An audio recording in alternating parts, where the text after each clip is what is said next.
और अब हम करते हैं इसको रन क्लाइंट को, और ये देखें उसने MCP सर्वर जो है वो स्पॉन किया। उसके बाद ये देखें जी 8 स्टेप्स में उसने परफेक्टली ऑफिशियल डॉक्यूमेंटेशन से डेटा स्क्रैप करके ला के हमारा रिस्पॉन्स जो है वो जनरेट किया।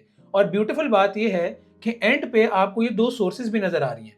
और देखते हैं कि क्लॉड क्या सही से आइडेंटिफाई करता है हमारे MCP सर्वर को। हमने जो डॉक्स लिखे हैं उनका फायदा भी हो रहा है और हमारा क्लॉड जो है वो MCP सर्वर को कॉल कर भी रहा है या नहीं कर रहा। तो इसको मैं करता हूं यहाँ पर रन, और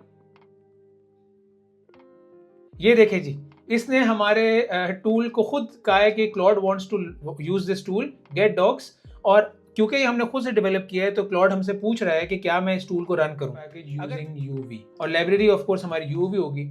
अब जब मैं इसको रन करूंगा तो ये रिस्पॉन्स जनरेट करके देखिए टूल रिजल्ट, ये आपको रिजल्ट बता रहा है। उसके बाद इसने जो रिस्पॉन्स हमें क्रिएट किया है वो रिस्पॉन्स हमें यहाँ पर ये शो कर रहा है, जो रिस्पॉन्स इसे रिट्रीव हुआ है टूल से। यहाँ पर अगर कोई इशू आता है देखें हिस्ट्री भी आपको शो हो रही है।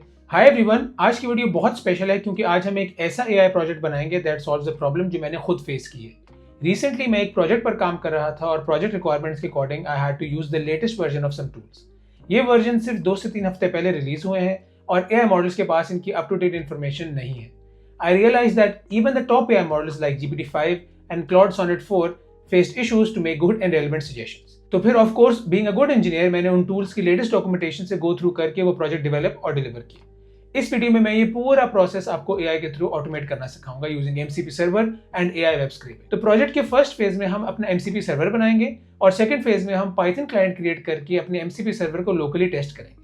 And after that in phase 3 we will integrate our MCP server with Claude to see कि क्लॉड हमारा टूल कब और कैसे कॉल करता है। इस टूल का बेसिक काम ये होगा कि इसने लेटेस्ट डॉक्यूमेंटेशन ग्रैब करनी है with AI web scraping while making code suggestions, ताकि AI हमेशा लेटेस्ट कोड सजेस्ट करे through official documentation and following best practices. Finally phase 4 में मैं आपको MCP सर्वर्स डीबग करना सिखाऊंगा। So if you are interested in learning AI web scraping and want to build, test and deploy MCP servers with python, this video is for you. Let's get started. तो आज की video हम शुरू करते हैं अपनी प्रॉब्लम स्टेटमेंट से। Problem statement हमारी ये है कि AI can not retrieve updated information from the internet for code suggestions. बड़ी कंपनीज में प्रोडक्शन एनवायरनमेंट्स में कोड लिखने की प्रॉपर बेस्ट प्रैक्टिसेस होती हैं और उनमें सबसे बड़ी बेस्ट प्रैक्टिस ये जो इंपॉर्टेंट चीज़ होती है वो ये होती है कि आपने जो टूल इस्तेमाल करना है उसकी ऑफिशियल डॉक्यूमेंटेशन से इंफॉर्मेशन रिट्रीव करके आपने सोल्यूशन जो है वो क्रिएट करना है या अपना कोड लिखना है। जनरली तो LLMs इस काम के लिए ठीक है, लेकिन अगर कोई लेटेस्ट इन्फॉर्मेशन आपको चाहिए या कोई नई अपग्रेड आई है, नया वर्जन अपग्रेड हुआ टूल का, तो वहां पर मेरे ख्याल से LLM जो है वो स्ट्रगल करते हैं। और इस प्रॉब्लम को मैनुअली सॉल्व करने के 3 स्टेप्स हैं। सबसे पहले अगर फॉर एग्जांपल मैं कोड लिख रहा हूँ और एक कोई नया टूल का नया वर्जन आया है और मैंने उस वर्जन के अकॉर्डिंगली अपना कोड लिखना है, तो सबसे पहले तो मैं इंटरनेट पे जाऊंगा। इंटरनेट पे जाके मैं अपना इशू लिखूंगा या मैं क्वेश्चन लिखूंगा गूगल पे या किसी भी सर्च इंजन पे। वहां से फिर मुझे मल्टीपल लिंक्स आएंगे। अब उन मल्टीपल लिंक्स में मैं सारे लिंक्स ओपन नहीं करूंगा, कुछ मीडियम के लिंक होंगे, कुछ थर्ड पार्टी लिंक्स होंगे। जो उस टूल की ऑफिशियल डॉक्यूमेंटेशन है सिर्फ मैं उसको ओपन करके वहां से देखूंगा, अपनी सर्च करके उस ऑफिशियल डॉक्यूमेंटेशन में जो मेरा प्रॉब्लम है या मेरा क्वेश्चन है वो कहाँ आंसर्ड है, और उस आंसर के अकॉर्डिंग जो है मैं अपना कोड लिखूंगा। तो स्टेप 2 में सिर्फ मैं ऑफिशियल डॉक्यूमेंटेशन खोलूंगा और स्टेप 3 में फिर उस डॉक्यूमेंटेशन के अंदर जो इन्फॉर्मेशन मेरे से रेलिवेंट इन्फॉर्मेशन है, जो कि आंसर मैं चाहता हूँ, वहां से वो इन्फॉर्मेशन मैं रीड करके उसको अंडरस्टैंड करके फिर उसके अकॉर्डिंगली अपना कोड जो है वो लिखूंगा। ये 3 स्टेप प्रोसेस है। तो हमारा आज का जो प्रोजेक्ट है उसमें हम सोल्यूशन बना रहे हैं इस प्रॉब्लम का, और सोल्यूशन ये है कि ये तीनों स्टेप्स जो मैनुअल स्टेप्स हैं इसको अब AI ऑटोमेशन के बाद हमारा AI मॉडल या जो सिस्टम हम बना रहे हैं अपने MCP server with AI web scrapping, ये वाला सेटअप जो है ये सारा काम हमारे लिए करके लाके देगा। और हमेशा की तरह मैंने अपने प्रोजेक्ट को 4 फेजेस में डिवाइड किया है। फेज 1 में हम अपना MCP सर्वर बिल्ड कर रहे हैं, जैसे मैंने बताया इसके कुछ सब स्टेप्स हैं वो हम कोडिंग के दौरान देखेंगे। फेज 2 में हम अपना खुद क्लाइंट बनाएंगे और अपने MCP सर्वर को लोकली टेस्ट करेंगे। और फेज 3 में हम अपने MCP सर्वर को जो हमने खुद डेवलप किया होगा उसको हम इंटीग्रेट करेंगे और कॉन्फ़िगर करेंगे विद क्लॉड, और देखेंगे कि क्लॉड हमारा MCP सर्वर किस तरह रीड करता है और किस तरह हमारे टूल को कॉल करता है। और फेज 4 में मैं आपको डीबगिंग टिप्स बताऊंगा कि अगर आप अपने MCP सर्वर्स बनाना चाहते हैं, इसके अलावा कोई और MCP सर्वर्स भी बनाना चाहते हैं, तो आप उसको किस तरह डीबग कर सकते हैं। तो ये हमारा कोड सेटअप था। फेज 1 की डेवलपमेंट से हम अपना कोड जो है वो शुरू करते हैं। इस काम के लिए मैं अपनी VS कोड में एक डायरेक्टरी ओपन करता हूँ और वहां से फिर अपना प्रोजेक्ट जो है वो कंटिन्यू करते हैं। फेज 1 शुरू करने के लिए मैंने अपने लोकल सेटअप में एक डायरेक्टरी बना ली है जिसका नाम मैंने रखा है MCP सर्वर पाइथन। यहाँ पर तो सबसे पहला काम जो मैं करूँगा वो अपने इस प्रोजेक्ट को इनिशिएट करूँगा UV के थ्रू। यूवी जो है वो एक वर्चुअल एनवायरनमेंट पैकेज मैनेजर है, उसको यूज़ करके हम अपने प्रोजेक्ट को इनिशियलाइज करेंगे और उसकी कमांड है यूवी इनिट डॉट। अगर तो आपको यूवी का नहीं पता और यूवी आप इस्तेमाल करना चाहते हैं, जो कि मेरी हाई रिकमेंडेशन है या सजेशन है कि आप यूवी इस्तेमाल करें, because it is super fast और इसकी कम्युनिटी बहुत ज़्यादा ग्रो कर रही है। मेरे ख्याल से एआई जो काम कर रहा है एआई और पाइथन में, वो सारे यूवी इस्तेमाल करते हैं। अगर आप इसमें इन डेप्थ इन्फॉर्मेशन चाहते हैं तो मेरी एक वीडियो है इस पर स्पेशली, मैं उसको यहाँ लिंक कर दूँगा, आप उसको देख सकते हैं और यूवी आप सेटअप कर सकते हैं। यूवी इनिट करने से कुछ फाइल्स हमारे फोल्डर में क्रिएट हो चुकी हैं। एक तो हमारी मेन फाइल है, उसके बाद पाई प्रोजेक्ट टॉमल की फाइल है, यहाँ पर हमारी डिपेंडेंसी जो है वो मेंशन होंगी, पाइथन वर्जन है 3.11 और गेट इग्नोर की फाइल है। तो हमने जो है वो मेन फाइल में कोई खास काम नहीं करना, हम इस मेन फाइल को रीनेम करते हैं और इसको नाम दे देते हैं mcp server.py।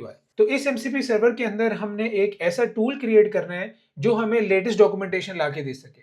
फॉर एग्जाम्पल, अगर लैंगचेन मैं इस्तेमाल कर रहा हूँ अपने कोड में और लैंगचेन का कोई नया वर्जन आया है और उसकी लेटेस्ट वर्जन की मैंने जो है डॉक्यूमेंटेशन के थ्रू अपना कोड जो है वो लिखना है, तो हम इस टूल को लैंगचेन दें और अपनी क्वेरी दें। जैसे for example, how to use Chroma DB with LangChain या with the latest version of LangChain, ये हम क्वेरी दें, अपनी क्वेश्चन दें और साथ उसको बताएं कि लैंगचेन की डॉक्यूमेंटेशन जो है आपने लेकर आनी है। तो जो हमारा टूल है उसको गूगल के थ्रू या किसी भी सर्च इंजन के थ्रू लेटेस्ट इन्फॉर्मेशन ला के हमें हमारा सवाल का जो है वो जवाब देना चाहिए। तो मेन काम जो है हमारा वो यहाँ पर तो है of course create AI web scrapping tool, और इस टूल के लिए हमें 3 स्टेप्स जो है वो चाहिए। जैसे हमने मैनुअल प्रोसेस वाले अपने प्रोजेक्ट ओवरव्यू में देखा, इसी तरह ये तीनों स्टेप्स जो हैं हमें अपने इस टूल को बिल्ड करने के लिए चाहिए होंगे। सबसे पहले तो हम देखेंगे कि हमने कोड के थ्रू इंटरनेट कैसे सर्च करना है या वेब पे कैसे जाना है। उसके बाद हम देखेंगे कि हमने किस तरह अपने सर्च को या अपने टूल को बताना है कि सिर्फ ऑफिशियल डॉक्यूमेंटेशन पे ही आपने जाना है। हम अपने एआई स्क्रैपर को खुद लिमिट करेंगे कि वो सिर्फ स्पेसिफिक वेबसाइट्स पे जाए, ताकि वो रैंडमली जो थर्ड पार्टी वेबसाइट्स हैं जहाँ पर किसी भी किस्म की इंफॉर्मेशन हो सकती है, उनको हिट करने के बजाय सिर्फ जो ऑफिशियल डॉक्यूमेंटेशन के लिंक्स हैं उनको हिट करे, वहां से जो रिस्पॉन्स आता है वो हमें ला कर दे। तो ये हमारा स्टेप 2 होगा। और स्टेप 3 में ऑफ कोर्स हमने ये सारी चीज़ें जो है वो फाइनलाइज करनी है। हमने डॉक्यूमेंटेशन के अंदर जो मटेरियल होगा ऑफ कोर्स उस मटेरियल को हमने पढ़ना है, उसमें से सेंस बनानी है और हमारे क्वेश्चन को जो है वो आंसर करना है। ये हमारा मेन टास्क है, create AI web scrapping tool, और इसमें हमने 3 स्टेप जो है वो फॉलो करना है। स्टेप 1 जो है हमारा, उस पर हम काम शुरू करते हैं। अब जैसे कोई इंसान है, जैसे मैं अगर बैठा हूँ यहाँ पर, मुझे समझ आती है या मेरा क्वेश्चन कोई मुझसे पूछता है कि यार क्रोमा डीबी को लैंगचेन के साथ किस तरह इस्तेमाल करते हैं, तो मैं सिंपल टैब खोलूँगा अपने वेब ब्राउज़र की और मैं लिखूँगा how to use Chroma DB with LangChain. अब यहाँ पर मेरे पास मुख्तलिफ ऑप्शंस हैं कि मेरे पास यहाँ पर देखें ऑफिशियल लैंगचेन की डॉक्यूमेंटेशन आ गई, मीडियम की कुछ आर्टिकल आ गए, गेटिंग स्टार्टेड ये थर्ड पार्टी आ गए, रेडिट आ गया।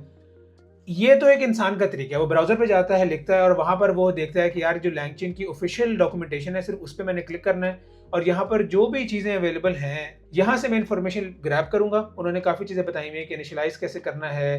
तो ये वाला जो काम है जहाँ पर हम इंटरनेट पे जाके सिर्फ सर्च कर रहे हैं, ये हमारा स्टेप 1 है बेसिकली। अभी हमारे पास बहुत सारे लिंक्स आ रहे हैं और हमने सिंपल इनमें से रेलिवेंट लिंक जो है वो क्लिक करना है। लेकिन जो पहला काम है वो ये है कि हमने अपने टूल को बताना है कि वो नेट पे कैसे जाएगा, वो गूगल पे सर्च कैसे करेगा। और उस काम के लिए हम एक प्रोडक्ट यूज करेंगे जिसका नाम है सर्पर। सर्पर एपीआई क्या काम करती है? सर्पर एपीआई आपके कोड को अलाउ करती है कि वो इंटरनेट पे जाके रिक्वेस्ट भेज सके, गूगल सर्च इंजन पे रिक्वेस्ट भेज सके और वहां से रिटर्न लेके आ सके रिजल्ट्स। अगर मैं यहाँ पर लिखता हूँ सर्पर एपीआई तो आपको थोड़ा सा पता चलेगा, serper.dev। इसके मैं आपको नीचे लिंक भी दे दूंगा और ये फ्री ऑफ कॉस्ट है, 2500 फ्री क्वेरीज देती है मेरे ख्याल से ये every month, if I am not wrong. तो यहाँ पर आपने सिंपल साइन अप करना है और इसकी की आप क्रिएट करेंगे एपीआई की और उसको अपने कोड में इस्तेमाल करेंगे और इस एपीआई के थ्रू, सर्पर एपीआई के थ्रू आप जो है गूगल सर्च इस्तेमाल करके वहां से अपने रिजल्ट जो है वो रिट्रीव करेंगे। मेरे पर्सनल जीमेल से तो मैंने इस पे अकाउंट बनाया हुआ है और मैंने टेस्टिंग भी उसी से की थी, लेकिन मैं अपने एआई विद हसन वाले ईमेल से यहाँ पर साइन अप करूंगा ताकि आपको साइन अप प्रोसेस भी समझ आ जाए। तो यहाँ पर मैंने अपने नाम जो है वो लिख लिया है, मैं अपनी एआई विद हसन वाली ईमेल एंटर करता हूँ और फिर कोई पासवर्ड सेट करके क्रिएट अकाउंट पर क्लिक करता हूँ और फिर वहां से अपनी वीडियो जो है वो कंटिन्यू करते हैं। ईमेल मैंने वेरीफाई कर ली है। आप यहाँ देख सकते हैं कि मेरे डैशबोर्ड पे 2500 क्रेडिट जो है वो नजर आ रहे हैं। इसका मतलब है कि मैं कोड से 2500 क्वेरीज भेज सकता हूँ गूगल पे यूजिंग दिस एपीआई की और उसको आपने क्रिएट कैसे करना है, सिंपल आपका ये डैशबोर्ड है, यहाँ पर लेफ्ट पे आपको एपीआई की नजर आ रही होगी, इस पर जब आप क्लिक करेंगे ये आपकी डिफॉल्ट एपीआई की शो हो रही है। यहाँ पर टॉप राइट पे आप क्लिक करके एक नई एपीआई की भी बना सकते हैं, लेकिन मेरे ख्याल से उसकी जरूरत नहीं है। हमने यहाँ पर अपनी सर्वर एपीआई जो है वो सेटअप कर ली है और इसको यूज करके हम अपने कोड के थ्रू गूगल पे सर्च रिक्वेस्ट भेजेंगे। यहाँ पर अगर हम प्लेग्राउंड को एक्सप्लोर करें कि प्लेग्राउंड इसका किस तरह का है या इसको किस तरह इस्तेमाल करना है, तो सबसे पहले तो हम यहाँ पर Node.js की जगह हम लोग सेट करेंगे अपना पाइथन, क्योंकि हम पाइथन इस्तेमाल कर रहे हैं। और पाइथन सेलेक्ट करने के बाद इसने हमें एक डमी कोड दिया है कि किस तरह आप अपने एप्लीकेशंस में इस सर्वर एपीआई को यूज़ करके इंटरनेट पे सर्च कर सकते हैं। अगर तो हम फॉर एग्जांपल यहाँ क्वेरी भेजते हैं क्रोमा डीबी, और क्रोमा डीबी की हम क्वेरी भेजते हैं और रिजल्ट्स यहाँ पर हम लिस्ट जो है वो चेंज कर सकते हैं। आप 10 रिजल्ट्स चाहते हैं, आपको 10 आ जाएंगे, 20, जैसे गूगल पे अगर आप कोई भी चीज़ सर्च करते हैं तो ये जितने भी आपको यूआरएल या लिंक शो हो रहे हैं ये बेसिकली रिजल्ट्स हैं। तो इनको लिमिट करने के लिए आप यहाँ पर 10, 20 अप टू 100 रिजल्ट्स वो गेट बैक कर सकते हैं। हम यहाँ पर बहुत ही कम रिजल्ट्स लेंगे, हमें सिर्फ टॉप 2 या 3 चाहिए होंगे, लेकिन प्लेग्राउंड में आप मेरे ख्याल से 10 से नीचे नहीं टेस्ट कर सकते। तो हम 10 रिजल्ट जो है वो टेस्ट करके देखेंगे। और हमने करना यहाँ पर क्या है, हमने सिंपल यहाँ क्वेरी लिखी है और ये देखें जी google.server.dev के कनेक्शन पे या यूआरएल पे ये भेजेगा। जब मैं सर्च पे क्लिक करूंगा तो ये इस तरह आपको रिट्रीव करके ला के देगा रिजल्ट्स। ये आप यहाँ पर देख सकते हैं कि इसने एक जेसॉन ऑब्जेक्ट जो है वो हमें रिटर्न किया है। इसमें इसने बताया है कि क्वेरी आपकी क्रोमा डीबी थी, उसके बाद टाइप आपने सर्च किया और आपका इंजन जो था, सर्च इंजन जो था वो गूगल था, और उसके बाद एक और जेसॉन ऑब्जेक्ट है, उसके अंदर लिस्ट अवेलेबल होगी और उस ऑब्जेक्ट की जो की है वो है ऑर्गेनिक। ये चीज़ इंपॉर्टेंट अभी इसलिए है ताकि हम जब इसको कोड में पार्स कर रहे होंगे तो हमें पता हो कि हमने कहाँ पर जाके लिंक जो है यूआरएल जो है वो रिट्रीव करना है। तो ये ऑर्गेनिक डिक्शनरी है, इसके अंदर एक लिस्ट अवेलेबल होगी और लिस्ट के अंदर मुख्तलिफ डिक्शनरीज हैं और हर डिक्शनरी के अंदर हमारे पास जो है वो यूआरएल एम्बेडेड होगा और यूआरएल का जो नाम है वो है लिंक। इसका टाइटल जो है वो क्रोमा है और इसका लिंक जो है वो आप यहाँ देख सकते हैं कि ये trychroma.com है। ये कोई गिटहब की सर्च रिजल्ट रिट्रीव हुई है क्रोमा कोर की। उसके बाद ये देखिए रेडिट का कोई लिंक है, उसके बाद यहाँ पर oracle.com के लिंक्स हैं। तो मुख्तलिफ यहाँ पर लिंक्स आपके पास अवेलेबल है। ये बेसिकली वही काम जो मैंने आपको भी थोड़ी देर पहले दिखाया है कि मैं ब्राउजर पे जाके सर्च किया है, एग्जैक्टली यही काम हो रहा है यहाँ पर भी, लेकिन यहाँ पर कोड के थ्रू हो रहा है। यही चीज़ जो है हमने अपने पाइथन कोड में लिखनी है और इसके लिए इसने हमें कोड भी जो यहाँ पर शो किया है और इसी तरह का कोड जो है हम लिख के इसको इस्तेमाल करेंगे अपने टूल के लिए। तो सबसे आसान काम तो ये है कि हम स्टार्टिंग पॉइंट के तौर पे हम इस कोड में थोड़ी सी चेंजेस करेंगे, लेकिन हम स्टार्टिंग पॉइंट के तौर पे हम इसी कोड को करते हैं कॉपी और यहाँ पर हम कर देते हैं पेस्ट। सबसे पहले तो हमने ये जो क्वेरी है, जो क्यू आर्ग्यूमेंट है, यहाँ पर हमने हार्ड कोडेड क्या नाम है स्ट्रिंग नहीं भेजनी। यहाँ पर हमने कोई वेरिएबल चाहिए जो कि हम वेरिएबल डिफाइन करेंगे। जैसे फॉर एग्जांपल यहाँ पर कोई क्वेरी होगा, यहाँ पर आप कोई भी नाम लिख सकते हैं, क्रोमा डीबी या कुछ भी, ये तो हम यूजर से इनपुट लेंगे। इसके बाद यहाँ पर हमें नंबर ऑफ रिजल्ट्स जो है वो बताने पड़ेंगे कि कितने रिजल्ट्स हमें चाहिए। जैसे हमने वहाँ पर 10 रिजल्ट्स रिट्रीव किए थे, लेकिन यहाँ पर हम सिंपल 2 रिजल्ट जो है वो रिट्रीव करेंगे। यहाँ पर हमारे पास हेडर्स की इंफॉर्मेशन भी आ गई।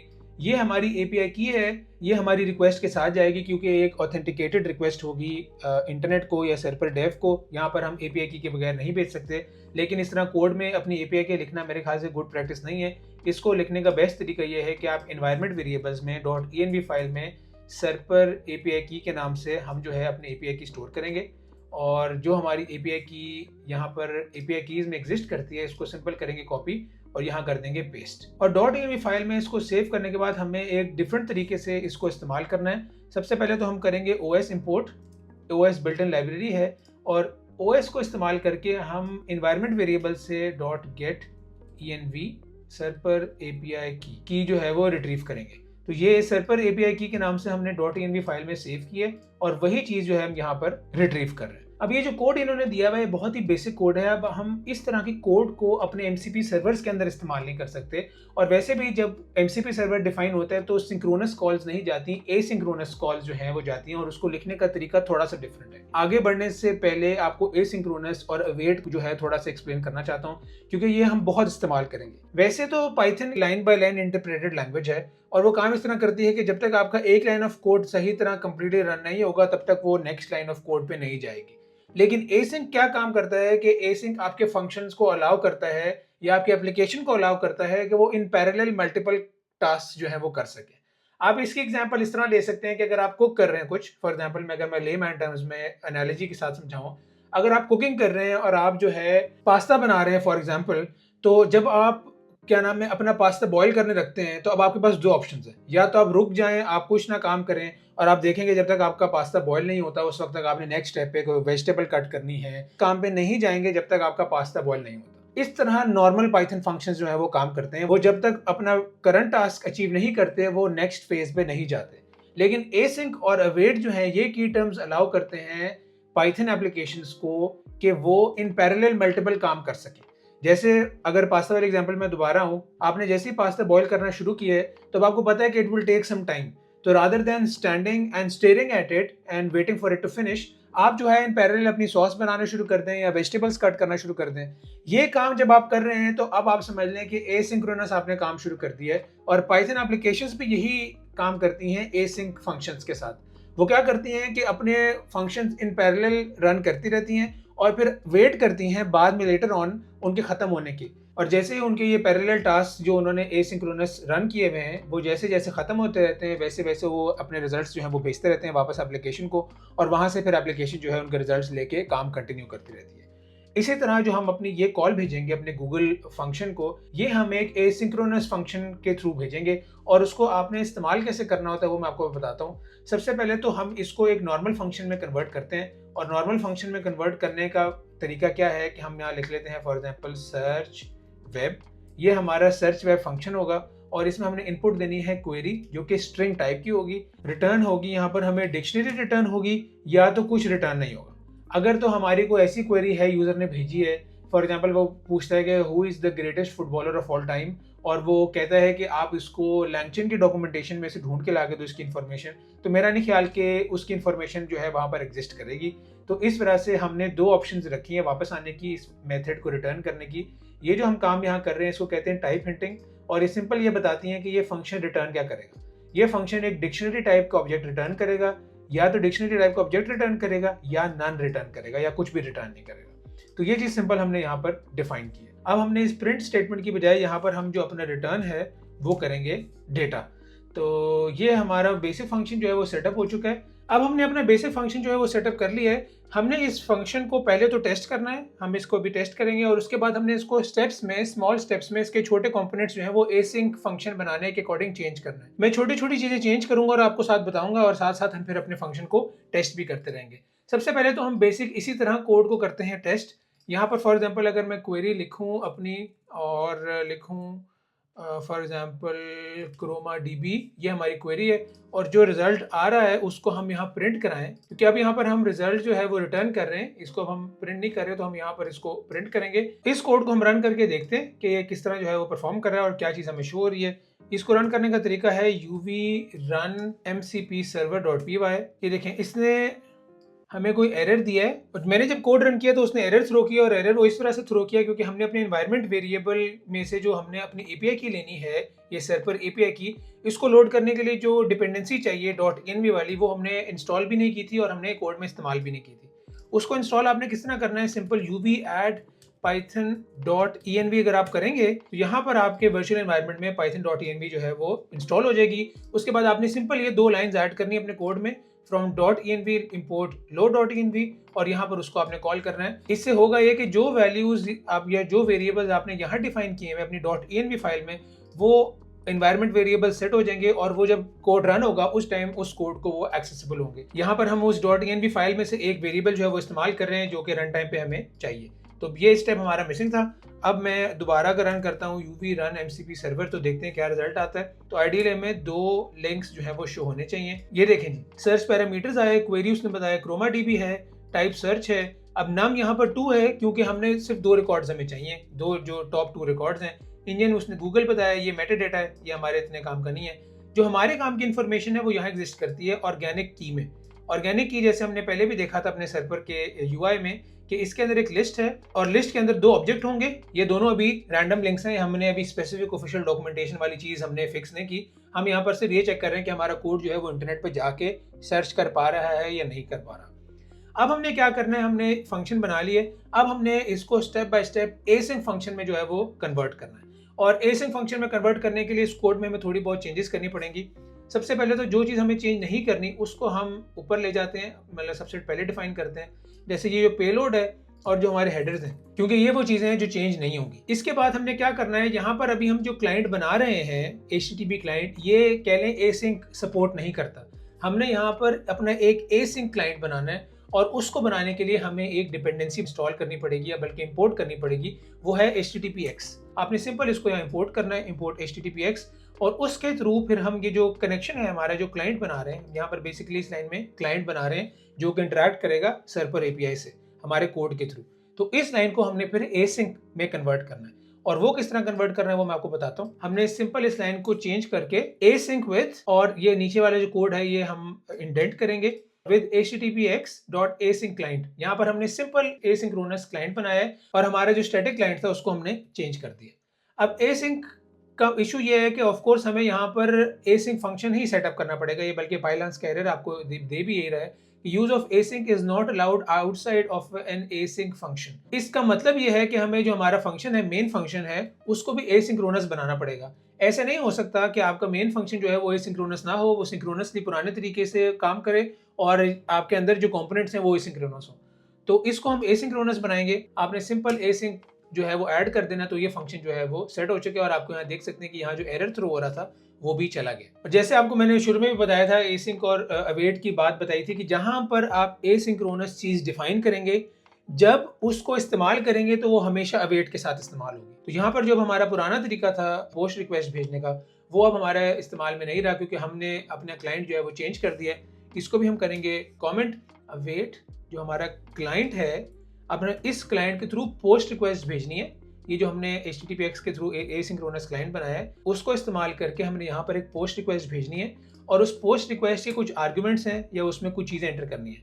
सबसे पहले तो हमने सर्वर URL भेजना है कि रिक्वेस्ट जाएगी कहाँ पर, किस एंड पॉइंट पे हमने रिक्वेस्ट भेजनी है। सबसे पहले तो वो डिफाइन करना है, वो अभी तक हमने डिफाइन नहीं किया, वो मैं यहाँ पर डिफाइन करूंगा, सर्वर URL। इस URL के बाद हमने हेडर्स भेजने हैं। मोर और लेस चीज़ें वही हैं, लेकिन सिर्फ तरीका चेंज हो गया। अगर आप देखें, हमने यहाँ पर भी हेडर्स भेजे थे पुरानी तरीके से, जब हम रिक्वेस्ट भेज रहे थे यहाँ पर भी हमने हेडर्स भेजे थे, लेकिन अब हमारा तरीका जो है वो चेंज हो चुका है और अब हम अवेट के साथ इसको इस्तेमाल कर रहे हैं। तो हेडर्स भी हमने ऐड कर लिए। हेडर्स के बाद हमने ऑफकोर्स जो पेलोड है हमारा, यहाँ पर हमने अपनी क्वेरी और ये वाली चीज़ें मेंशन की हैं, ये जो हमने सेंड करना है वो भी हमें सेंड करना है। उसको भेजने का तरीका है data is equal to payload, ये हमने पेलोड भी ऐड कर दिया।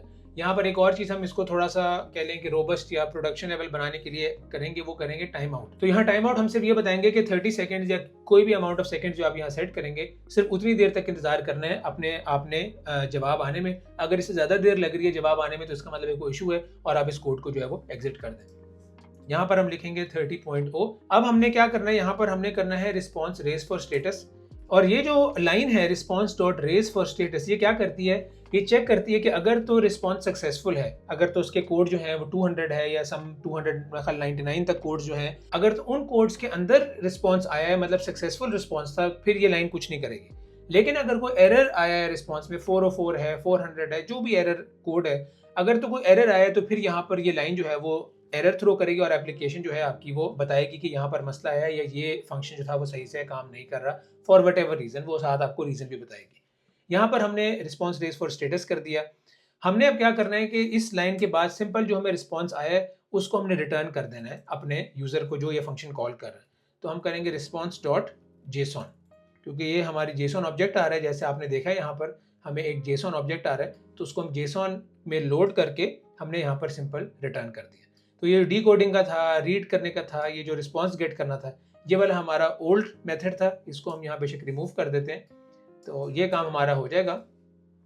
इस जो हमारे कमेंटेड आउट मेथड्स थे उसको भी हम जो है वो रिमूव कर देते हैं। मैं सर्वर URL जो है वो डिफाइन करता हूँ यहाँ पर, और फिर हम इस फंक्शन को दोबारा टेस्ट करते हैं कि हमारा फंक्शन यहाँ तक सही काम कर रहा है या नहीं कर रहा।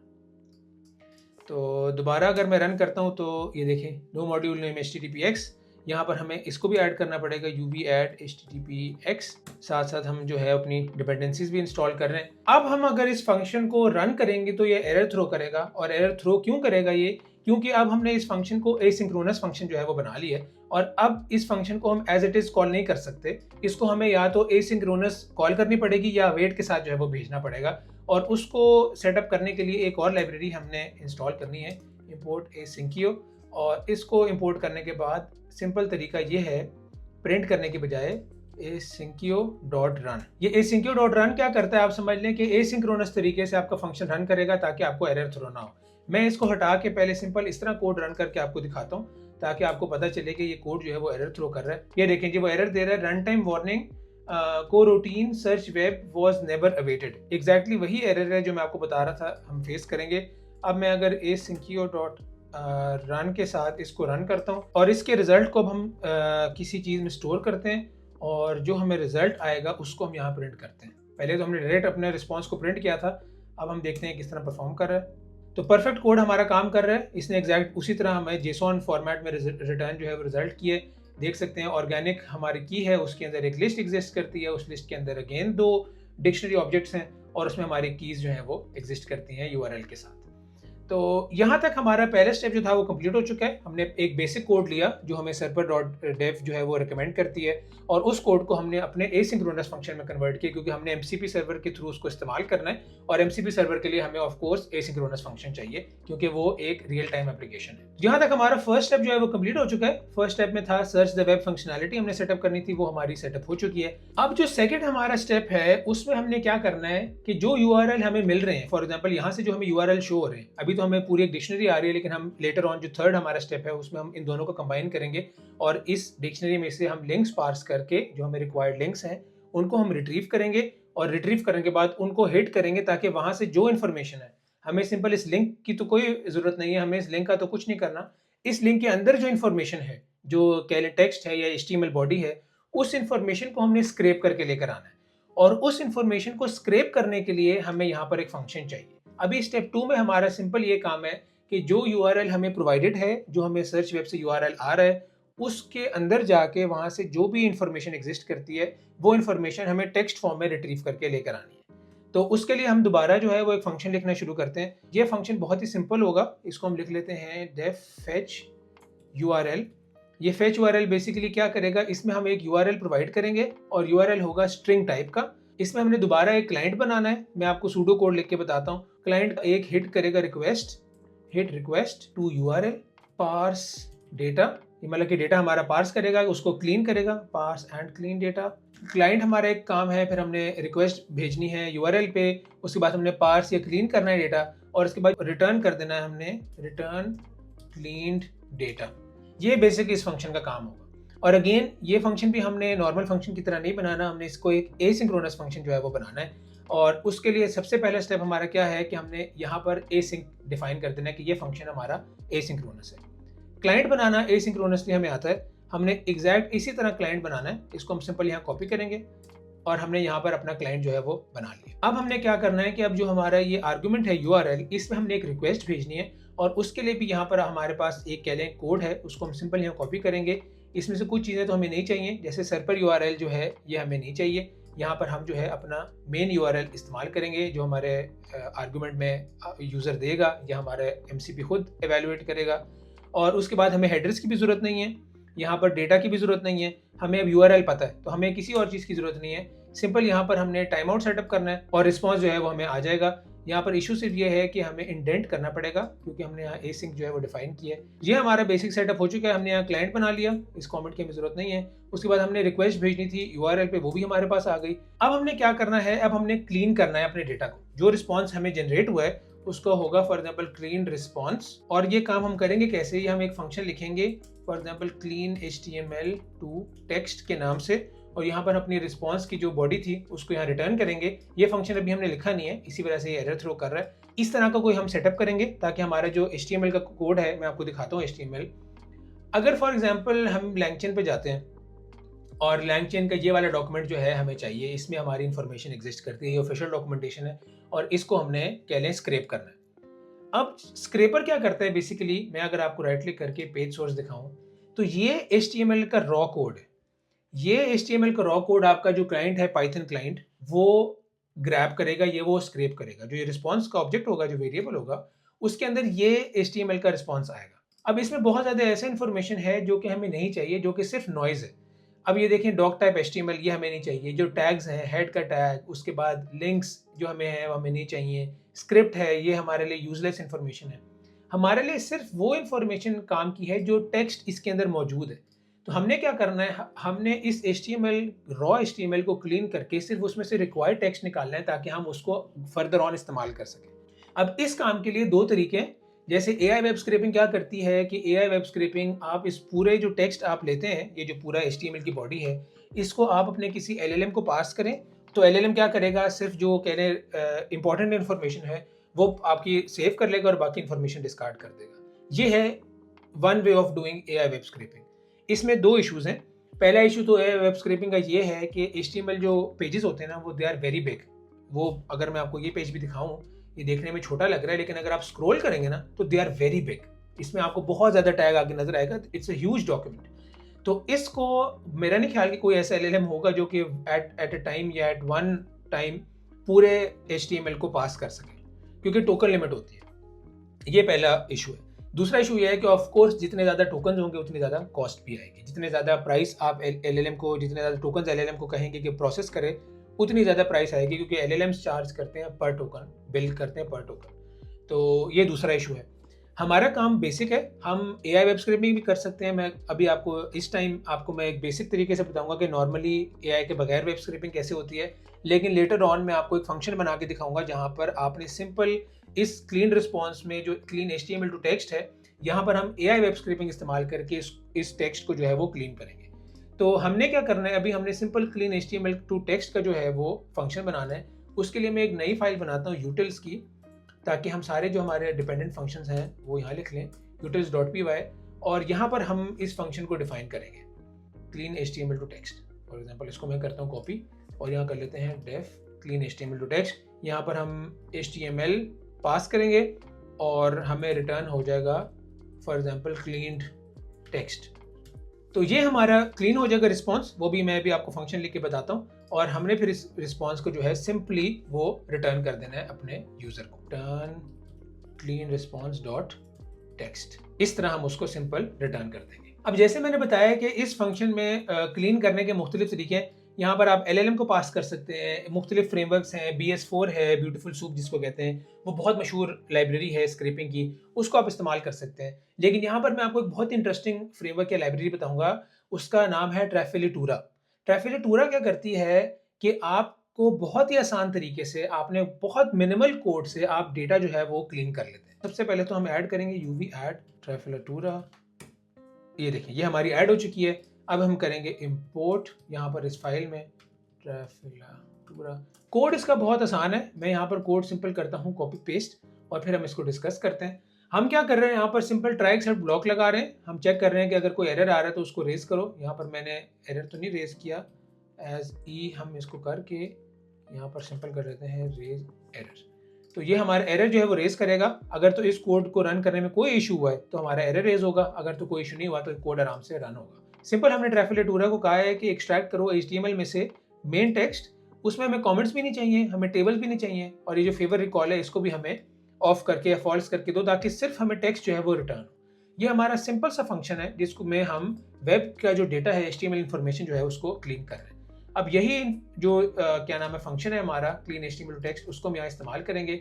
हमें ऊपर यहाँ पर इंपोर्ट भी करनी पड़ेगी, from utils import clean HTML to text, ताकि हमारा ये फंक्शन जो है वो बेहतरीन काम करने लग जाए। और एक हमारा मेरे ख्याल से इशू है, यहाँ पर हमने यहाँ .txt नहीं लिखना, इसको हमने यहाँ .txt लिखना है, क्योंकि ये रिस्पॉन्स हमारा आ रहा है इंटरनेट से। इसके हमने टेक्स्ट ऑब्जेक्ट को यूज़ करके क्लीन करना है, जो कि हमने फंक्शन डिफाइन किया है।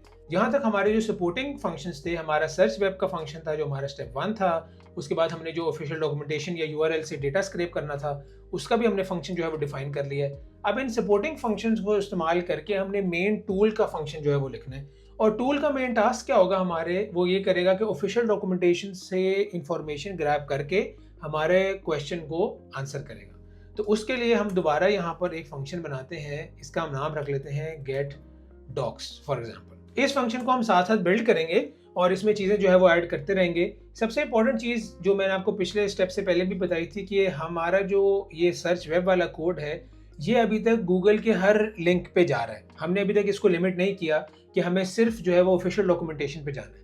अभी हम कोई भी क्वेरी भेजते हैं, जैसे हमने टेस्टिंग के दौरान क्रोमा डीबी लिखा, तो क्रोमा डीबी का गिटहब का भी कोई रिजल्ट आया, कोई ट्राई क्रोमा जो एक पता नहीं थर्ड पार्टी वेबसाइट है शायद, या उनकी अपनी है मुझे नहीं पता, उसका कोई रिजल्ट आया, तो हमें जनरल रिस्पॉन्सेज आए, हमें स्पेसिफिक जो ऑफिशियल डॉक्यूमेंटेशन है उसके रिस्पॉन्स नहीं आए।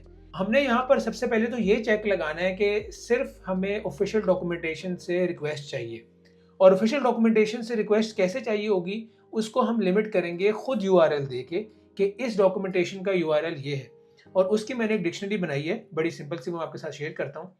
यहाँ पर हम अभी इनिशियली 4 टूल्स का या कह लें एप्लीकेशंस का हमने डॉक्यूमेंटेशन जो है वो स्टार्ट की है, या उसकी सपोर्ट हम इस टूल को देंगे। सबसे पहला तो LangChain है। हम इसकी की में बताएंगे कि भाई LangChain की ऑफिशियल डॉक्यूमेंटेशन ये है, python.langchain.com/docs। लामा इंडेक्स है, उसकी हमने ऑफिशियल डॉक्यूमेंटेशन बताई इसे। उसके बाद OpenAI है, उसकी हमने ऑफिशियल डॉक्यूमेंटेशन इसे खुद बताई कि इसके अलावा किसी और यूआरएल पे सर्च नहीं करना। और UV है, UV एक नया टूल है जिसको इस्तेमाल करके हम खुद जो है वो अपना वर्चुअल एनवायरनमेंट मैनेज कर रहे हैं इस कोड में, उसकी भी हमने ऑफिशियल डॉक्यूमेंटेशन बताई। तो ये सबसे पहले तो हमने ये चीज़ सेटअप कर ली कि भाई इन लाइब्रेरीज या इन यूआरएल्स के अलावा आपने कहीं पर भी सर्च नहीं करना। तो हमारे फंक्शन को 2 चीज़ें चाहिए। हमारे फंक्शन को सबसे पहले तो क्वेरी चाहिए जो कि यूज़र जनरेट करेगा, फॉर एग्जांपल str, ये भी स्ट्रिंग टाइप होगी। और दूसरी हमने यहाँ लाइब्रेरी बतानी, जैसे ये लाइब्रेरी है LangChain, ये लाइब्रेरी है लामा इंडेक्स, और फिर उसके ऑफिशियल डॉक्यूमेंटेशन है। तो यहाँ पर हमें दूसरी जो चीज़ चाहिए वो हमें लाइब्रेरी चाहिए, और ये भी स्ट्रिंग टाइप ही होगी। सबसे पहले चेक जो हम अपने फंक्शन में करेंगे वो ये चेक करेंगे कि क्या यूज़र क्वेरी जो है वो इस लाइब्रेरी के अंदर है, या LangChain या लामा इंडेक्स या OpenAI या UV, और अगर तो नहीं है तो फिर हम उसको एरर थ्रो करेंगे। तो सबसे पहला चेक तो हमारा यहाँ हो गया कि if library not in docs URLs, अगर तो जो लाइब्रेरी उसने दी है, फॉर एग्जांपल वो कह देता है यहाँ पर एयरफ्लो 3, अगर एयरफ्लो 3 वो यहाँ कहता है तो फिर हमारा टूल जो है वो काम नहीं करेगा। फिर हमारा एजेंट खुद से कुछ देखेगा कि यार एयरफ्लो 3 तो ये टूल सपोर्ट नहीं करता, तो वो जनरल रिस्पॉन्सेज क्रिएट करेगा। अब हमने क्या करना है, अब हमने एक स्पेशल क्वेरी क्रिएट करनी है। यहाँ जो यूजर क्वेरी आएगी वो तो इस तरह की होगी, how to use Chroma DB with LangChain। हमने अब एक चीज़ सेटअप करनी है कि जब LangChain की ये वाली क्वेरी इंटरनेट पे जाए तो वो सिर्फ इसके ऑफिशियल डॉक्यूमेंटेशन वाले लिंक पे जाए। और उसको हम क्रिएट कैसे करेंगे, अगर आप इस URL को करें कॉपी, मैं आपको इंटरनेट पर करके दिखाता हूँ, और आप अगर जाएं फॉर एग्जांपल गूगल पे, क्योंकि हमारा जो सर पर API है वो गूगल पे सर्च करेगा, यहाँ पर आप इसके डॉक्यूमेंटेशन का लिंक लिखें और उसके बाद लिखें how to use Chroma DB with LangChain। तो आप देखेंगे कि जो टॉप रिजल्ट्स आएंगे आपको वो सारे LangChain URL से रिलेटेड हैं जो कि हमने सर्च क्वेरी में मेंशन किए। ये हमारा जो पहला रिजल्ट है वो भी ऑफिशियल डॉक्यूमेंटेशन आया क्रोमा LangChain के साथ। उसके बाद टॉप जितने रिजल्ट्स आ रहे हैं वो सारे हमारे, ये जो सिर्फ एक तो UI की सजेशन है, ये हमारा सर्च रिजल्ट नहीं है। सर्च रिजल्ट्स ये वाले हैं जो हमें शो हो रहे हैं, ये सारे आप देख सकते हैं कि LangChain की ऑफिशियल डॉक्यूमेंटेशन है, क्योंकि हमने यहाँ पर उसका URL मेंशन किया है सर्च क्वेरी में। एग्जैक्टली यही काम अब हमने कोड के थ्रू करना है। और कोड के थ्रू कैसे करना है, हमने एक स्पेशल क्वेरी बनानी है खुद से। जैसे एग्जैक्टली मैंने क्वेरी लिखी है यहाँ पर, एक पहले URL, ऑफिशियल URL जो हम खुद डिफाइन कर रहे हैं, और उसके बाद यूजर क्वेरी, और फिर जो हमें रिजल्ट्स रिटर्न होंगे उनमें से हम टॉप 2 रिजल्ट्स लेंगे, क्योंकि ये हमेशा ऑफिशियल डॉक्यूमेंटेशन के ही होंगे, क्योंकि हमने खुद ये ऑफिशियल डॉक्यूमेंटेशन ऐड की है। अब हम यहाँ पर एक क्वेरी बनाएंगे, और क्वेरी किस तरह बना रहे हैं और मैं आपको दिखाता हूँ, बहुत सिंपल है। ये देखें, हमने उसको कहा है कि साइट ये हो, डॉक्स URLs के अंदर जो लाइब्रेरी है, लाइब्रेरी अगर LangChain है तो वो ये वाली ऑब्जेक्ट ये वैल्यू उठाएगा, लाइब्रेरी अगर UV होगी तो वो ये वाली वैल्यू उठाएगा। तो ये हमारा पहला पार्ट होगा। और दूसरे पार्ट में हमने जो यूजर क्वेरी आई है कि how to use Chroma DB with LangChain for example, तो ये हमारी मेन क्वेरी बन जाएगी जो कि हमने अब सर्वर API के थ्रू भेजनी है। पहले तो अगर आपको याद हो, सर्च वेब जब हम सर्च करें तो क्वेरी हमारी सिंपल क्रोमा डीबी थी। अब हमारी क्वेरी क्रोमा डीबी नहीं रही, अब सिंपल हमने क्रोमा डीबी नहीं भेजनी, अब हमने क्रोमा डीबी के साथ हमने URL भी भेजना है कि किस URL से, जो ऑफिशियल डॉक्यूमेंटेशन है उस URL से मुझे इन्फॉर्मेशन चाहिए। तो ये हमारी क्वेरी सेटअप हो चुकी है। अब हमने क्या करना है, अब हमने यहाँ पर इस फंक्शन को इस्तेमाल करना है, सर्च वेब को, और ये जो क्वेरी हमने भेजनी है वो यहाँ इसको हम पास करेंगे। ये तो हमने सेटअप किया हुआ ऑलरेडी।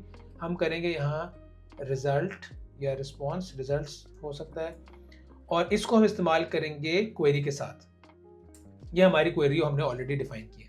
अब अगर आपको याद हो कि क्योंकि ये एसिंक्रोनस फंक्शन है तो हमें यहाँ पर एक कीवर्ड ऐड करना पड़ेगा अवेट, उसके बगैर ये काम नहीं करेगा। और ऑफ कोर्स ये अभी भी एरर थ्रो कर रहा है क्योंकि हमने यहाँ पर एसिंक इसको नहीं बनाया, तो इसको भी हम एसिंक में कन्वर्ट कर लेते हैं ताकि एरर चला जाए। क्योंकि शुरू में मैंने आपको बताया था कि कोई भी फंक्शन के अंदर आप एसिंक्रोनसली या अवेट इस्तेमाल नहीं कर सकते जब तक वो मेन फंक्शन इसके लिए बनाना हो। तो अब हमने इसको भी कन्वर्ट कर लिया यहाँ पर अब हम अवेट आराम से इस्तेमाल कर सकते हैं। अब हमने नेक्स्ट स्टेप में क्या करना है, सबसे पहले तो हमने ये चेक करना है कि क्या हमें वाकई रिजल्ट आया भी है या नहीं आया। और रिजल्ट अगर हमने चेक करना हो, आपको याद हो तो हमने किस तरह चेक किया था। अगर हम प्ले ग्राउंड में जाएं और आपको मैं वैसे ही कोई रैंडम रिजल्ट शो करूं तो आपको मैं दिखाऊंगा कि ये देखें ऑर्गेनिक की होगी और उसके अंदर एक लिस्ट है जिसके अंदर हमारे रिजल्ट्स एग्जिस्ट करते हैं। तो हमने क्या करना है, सबसे पहले हमने यहाँ चेक करना है कि अगर तो लेंथ ऑफ रिजल्ट्स जो हैं ऑर्गेनिक के अंदर कोई वैल्यू एग्जिस्ट नहीं करती तो एरर थ्रो करो या यहीं से फंक्शन रिटर्न कर दो। क्योंकि अगर कोई वैल्यू आई ही नहीं है, फॉर एग्जांपल कोई इशू हो गया है या कोई रिजल्ट ही हमें शो नहीं हो रहा, तो यहीं से हमें वैल्यू रिटर्न हो जाए कि नो रिजल्ट्स फाउंड, ताकि आगे कोड को पास ही ना करना पड़े। ये हमारा पहले चेक हो गया। बेस्ट प्रैक्टिस ये है कि जितनी जल्दी अगर आप यहाँ टेस्ट कर लें कि आपके वैल्यूज आई भी हैं या नहीं, जैसे ही हमने यहाँ रिजल्ट आए हमारे पास, देखिए यहाँ पर जैसी अगली लाइन में हमने टेस्ट कर लिया कि क्या भाई रिजल्ट के अंदर जो ऑर्गेनिक की है उसकी वैल्यू है भी सही या नहीं। अगर तो जीरो है तो यहीं से फंक्शन रिटर्न कर दो कि हमें कोई रिजल्ट शो नहीं हो। अगर तो ऑर्गेनिक में वैल्यू है, अगर तो फॉर एग्जांपल यहाँ पर जीरो नहीं है, तो कोड आगे जो है वो फंक्शन करेगा और अब हम उसके लिए लॉजिक लिखेंगे। सबसे पहले तो हमें लूप करना है क्योंकि हमें पता है कि हमने नंबर 2 रखा है यहाँ पर जो हमें रिजल्ट्स आ रहे हैं वो सिर्फ 2 आ रहे हैं। तो हमें पता है कि इस ऑर्गेनिक लिस्ट के अंदर 2 ऑब्जेक्ट्स एग्जिस्ट करेंगे। तो हमने क्या करना है, यहाँ पर फॉर रिजल्ट हम यहाँ लूप करेंगे दोनों पे, for result in results organic हमने लिंक गेट करना है। Link is equal to link हमारा यूआरएल जो है जिसको हमने इस्तेमाल करके ये फेच यूआरएल वाला फंक्शन जो है वो इस्तेमाल करना है। वो लिंक हमें कहाँ से आएगा, वो लिंक हमें यहाँ से आएगा। हम ऑर्गेनिक के अंदर थे, ऑर्गेनिक में वैल्यू एग्जिस्ट करती है, हमने टेस्ट कर लिया।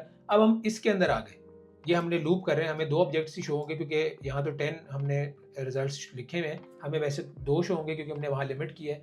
अब इस ऑब्जेक्ट के अंदर जो लिंक चीज़ है ना, जो की है, उसकी वैल्यू हमें चाहिए ताकि हम इस यूआरएल को स्क्रैप कर सकें।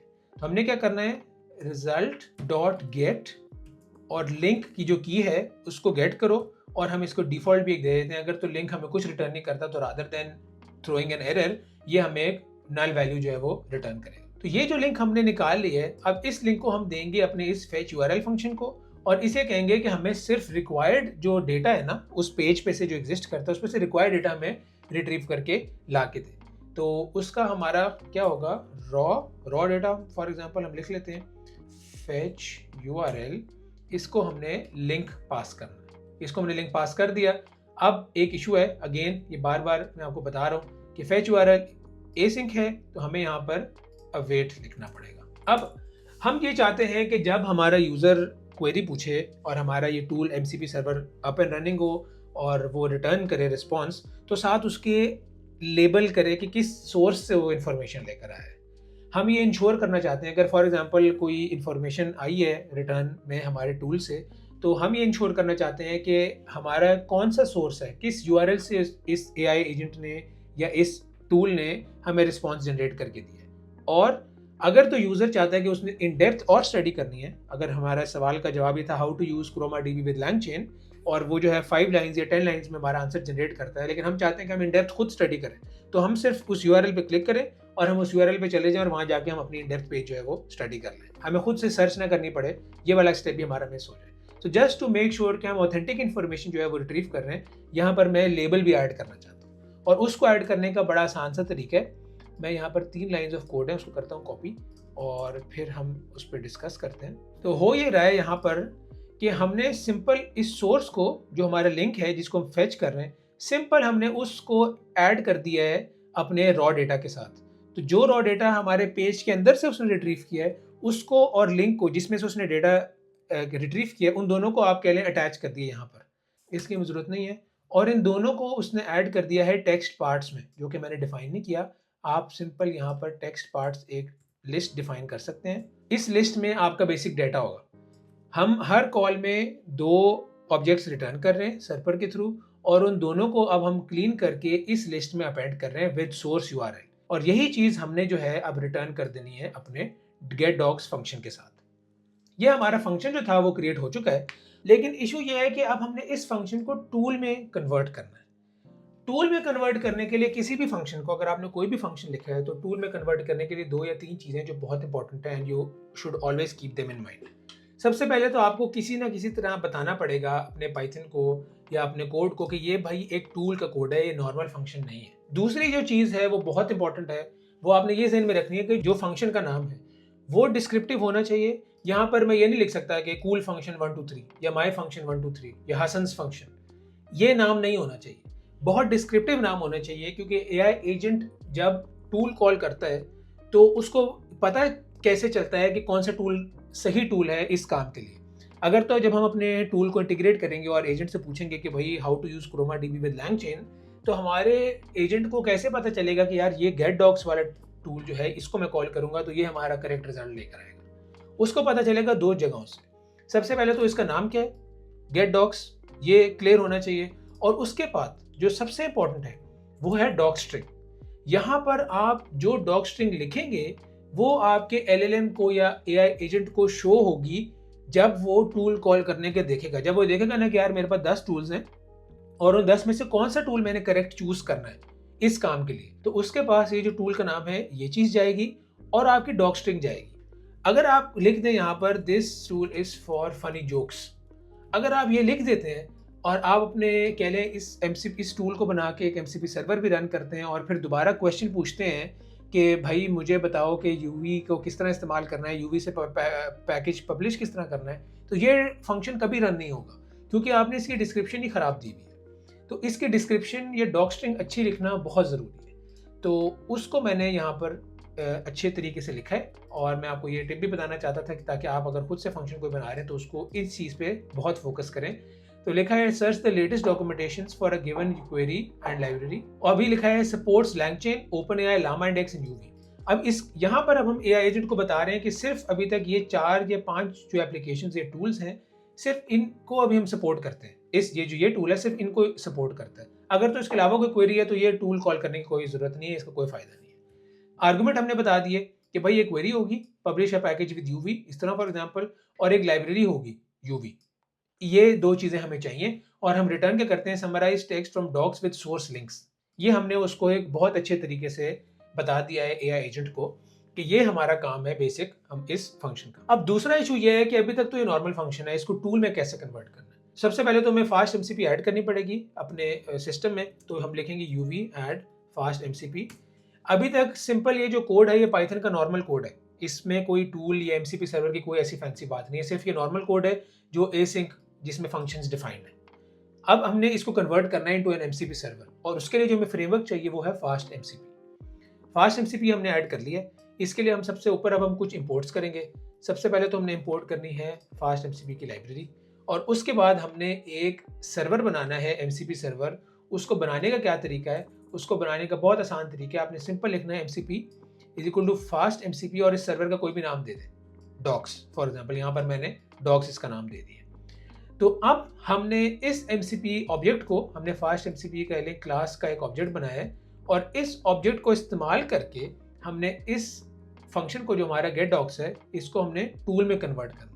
टूल में कैसे कन्वर्ट करना है, इसको हम करेंगे @MCP.tool। अब हमारा कोड जो था ये नॉर्मल कह लें पाइथन कोड नहीं रहा, ऑर्डिनरी पाइथन कोड नहीं है।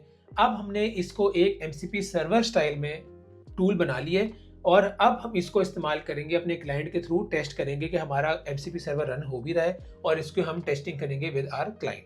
मैंने शुरू में थोड़ी टेस्टिंग की, उसके बाद मैंने टेस्टिंग नहीं की। मेरे ख्याल से अब हम साथ साथ टेस्टिंग करेंगे, शायद कोई एरर्स भी हमें थ्रो हो, अगर एरर थ्रो होंगे तो साथ अच्छी बात है, हम डीबगिंग भी करेंगे ताकि आपको थोड़ी डीबगिंग की भी सेंस आ जाए।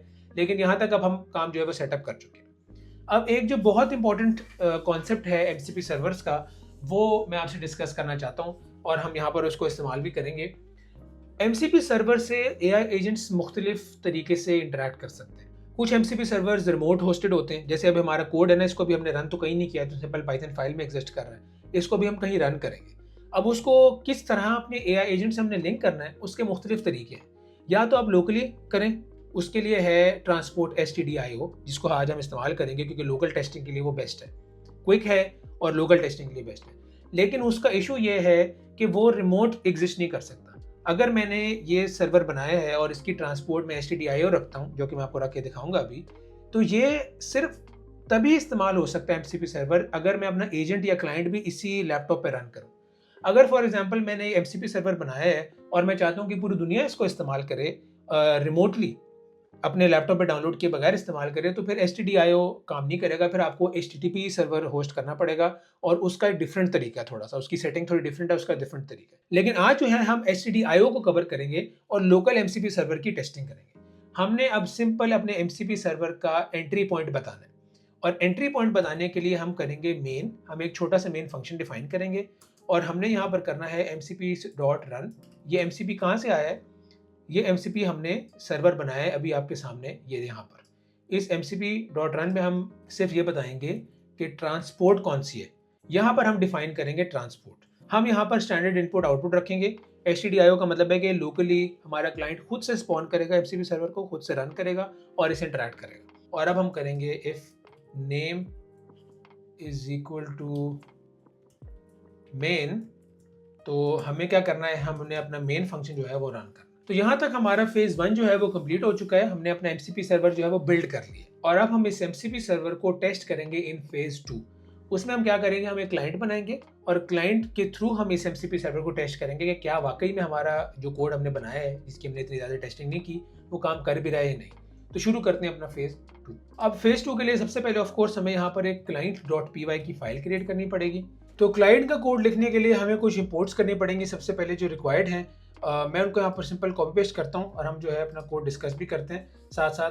बेसिकली हमारी सेम ही इंपोर्ट्स हैं, जैसे .env वाली फाइल थी, OS था, हमारे ये कुछ फास्ट MCP की इंपोर्ट्स हैं। ये हमने फास्ट MCP ऑलरेडी पिछले सर्वर जब हम सेटअप कर रहे थे तब हमने इंपोर्ट कर लिया था। ACQ भी हमारी रिक्वायर्ड है। ग्रॉक हमने ऐड नहीं की, यहाँ पर मैं UV ऐड ग्रॉक इस्तेमाल करता हूँ क्योंकि ग्रॉक जो है बेसिकली हमने लेटर टेस्टिंग में यूज़ करना है। हम अपने LLM जो है हमारा वो ग्रॉक के थ्रू इस्तेमाल करेंगे और हमने फिर अपने एनवायरनमेंट वेरिएबल जो हैं उनको load.env रन करके उनको भी हमने सेटअप कर लिए। अब पहले स्टेप में हमने क्या करना है, सबसे पहले तो हमने इनका कनेक्शन देखना है। हमने क्लाइंट को बताना है कि हमारा MCP सर्वर किधर है, मतलब उसकी लोकेशन क्या है, और फिर हमने टेस्टिंग करनी है, एक सेशन क्रिएट करना है ताकि आपस में एक दूसरे से ये कनेक्ट हो जाए और हम अपने क्लाइंट के थ्रू क्वेरी दें और जो क्वेरी हम क्लाइंट को देते हैं वो फिर अपने MCP सर्वर पे जाए, फिर हमारे टूल को देखे और वहाँ से जो है वो फिर हमारा जवाब जो है वो क्रिएट करके ला के दे।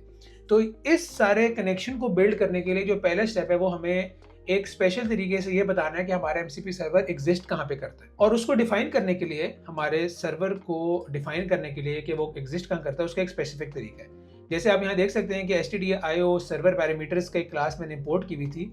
इसका हम एक ऑब्जेक्ट बनाएंगे और इस ऑब्जेक्ट में हम बताएंगे कि हमारा सर्वर कहाँ पर एग्जिस्ट करता है और उसको अप एंड रनिंग कैसे करना है। तो यहाँ पर हमने बताया कि ये MCP server.py की फाइल है। अगर तो आप कहीं और से रन कर रहे हैं, फॉर एग्जांपल हमारी तो सेम डायरेक्टरी में फाइल एग्जिस्ट करती है, अगर आपकी किसी और डायरेक्टरी में एग्जिस्ट करती है तो यहाँ पर आप उसको एब्सोल्यूट पाथ देंगे और हमने उसको कमांड बताई है कि UV के थ्रू अप एंड रनिंग करो, क्योंकि UV में हमारे जितनी रिक्वायर्ड डिपेंडेंसीज हैं MCP सर्वर की, जो रिक्वायर्ड कह लें लाइब्रेरीज हैं, वो हमने UV के थ्रू इस्तेमाल की है। तो UV रन MCP server.py हम क्लाइंट को बताएंगे कि इस कमांड के थ्रू आपने सर्वर जो है वो अप एंड रनिंग करना है। यही कमांड अगर लोकली मैं टर्मिनल पे लिखूंगा तो हमारा सर्वर अप एंड रनिंग हो जाएगा, लेकिन ये काम हमने अब अपने क्लाइंट के थ्रू करना है। तो ये हमारे सर्वर पैरामीटर्स हो गए। अब अगेन हमने एक फंक्शन जो है वो सेटअप करना है, एसिंक्रोनस फंक्शन सेटअप करेंगे और हम उसको मेन नाम दे देते हैं। और हमने करना क्या है, यहाँ पर हमने दो काम करने सबसे इंपॉर्टेंट। पहले तो हमने ऑफकोर्स एक क्लाइंट बनाना है जो कि हमारे सर्वर से इंटरैक्ट करेगा और फिर उस क्लाइंट का एक सेशन क्रिएट करना है। अब इस सेशन में रीड और राइट दोनों स्ट्रीम हमने ओपन करनी है ताकि हमारे जो क्लाइंट है वो MCP सर्वर से इंटरैक्ट भी कर सके और वहाँ से रिस्पॉन्सेज भी जो है वो रिसीव कर सके। और ये क्लाइंट हमने, अगर आप पिछले सर्वर में देखें तो हमने अक्सर बनाए हैं। ये देखें, ये जिस तरह ये हमने यहाँ पर क्लाइंट बनाया था, इस तरह हमने यहाँ पर एक और नीचे भी क्लाइंट बनाया था। इसी तरह का सिमिलर एक क्लाइंट है वो हमने क्रिएट करना है, लेकिन MCP के थ्रू हम क्रिएट कर रहे हैं तो इसका ज़रा थोड़ा डिफरेंट जो है वो तरीका है। यहाँ पर क्लाइंट के पैरामीटर्स क्या हैं वो हमने डिफाइन कर दिए हैं, ये क्लाइंट के पैरामीटर्स हैं। और यहाँ पर रीड स्ट्रीम और राइट स्ट्रीम दोनों हमने ओपन किए। अब इन रीड स्ट्रीम और राइट स्ट्रीम को इस्तेमाल करके हमने एक सेशन जो है वो बिल्ड करना है।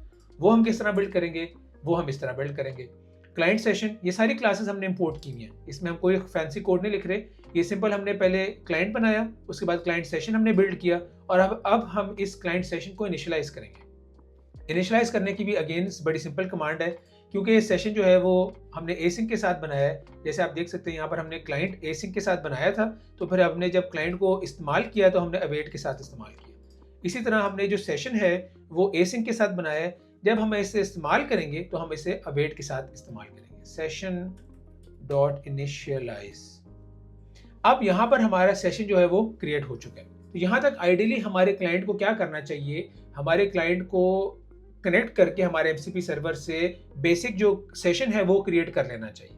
इसको हम टेस्ट करेंगे। इसको टेस्ट हम किस तरह करेंगे, हम एक सिंपल सी क्वेरी भेजेंगे अपने क्लाइंट के थ्रू अपने एमसीपी सर्वर को।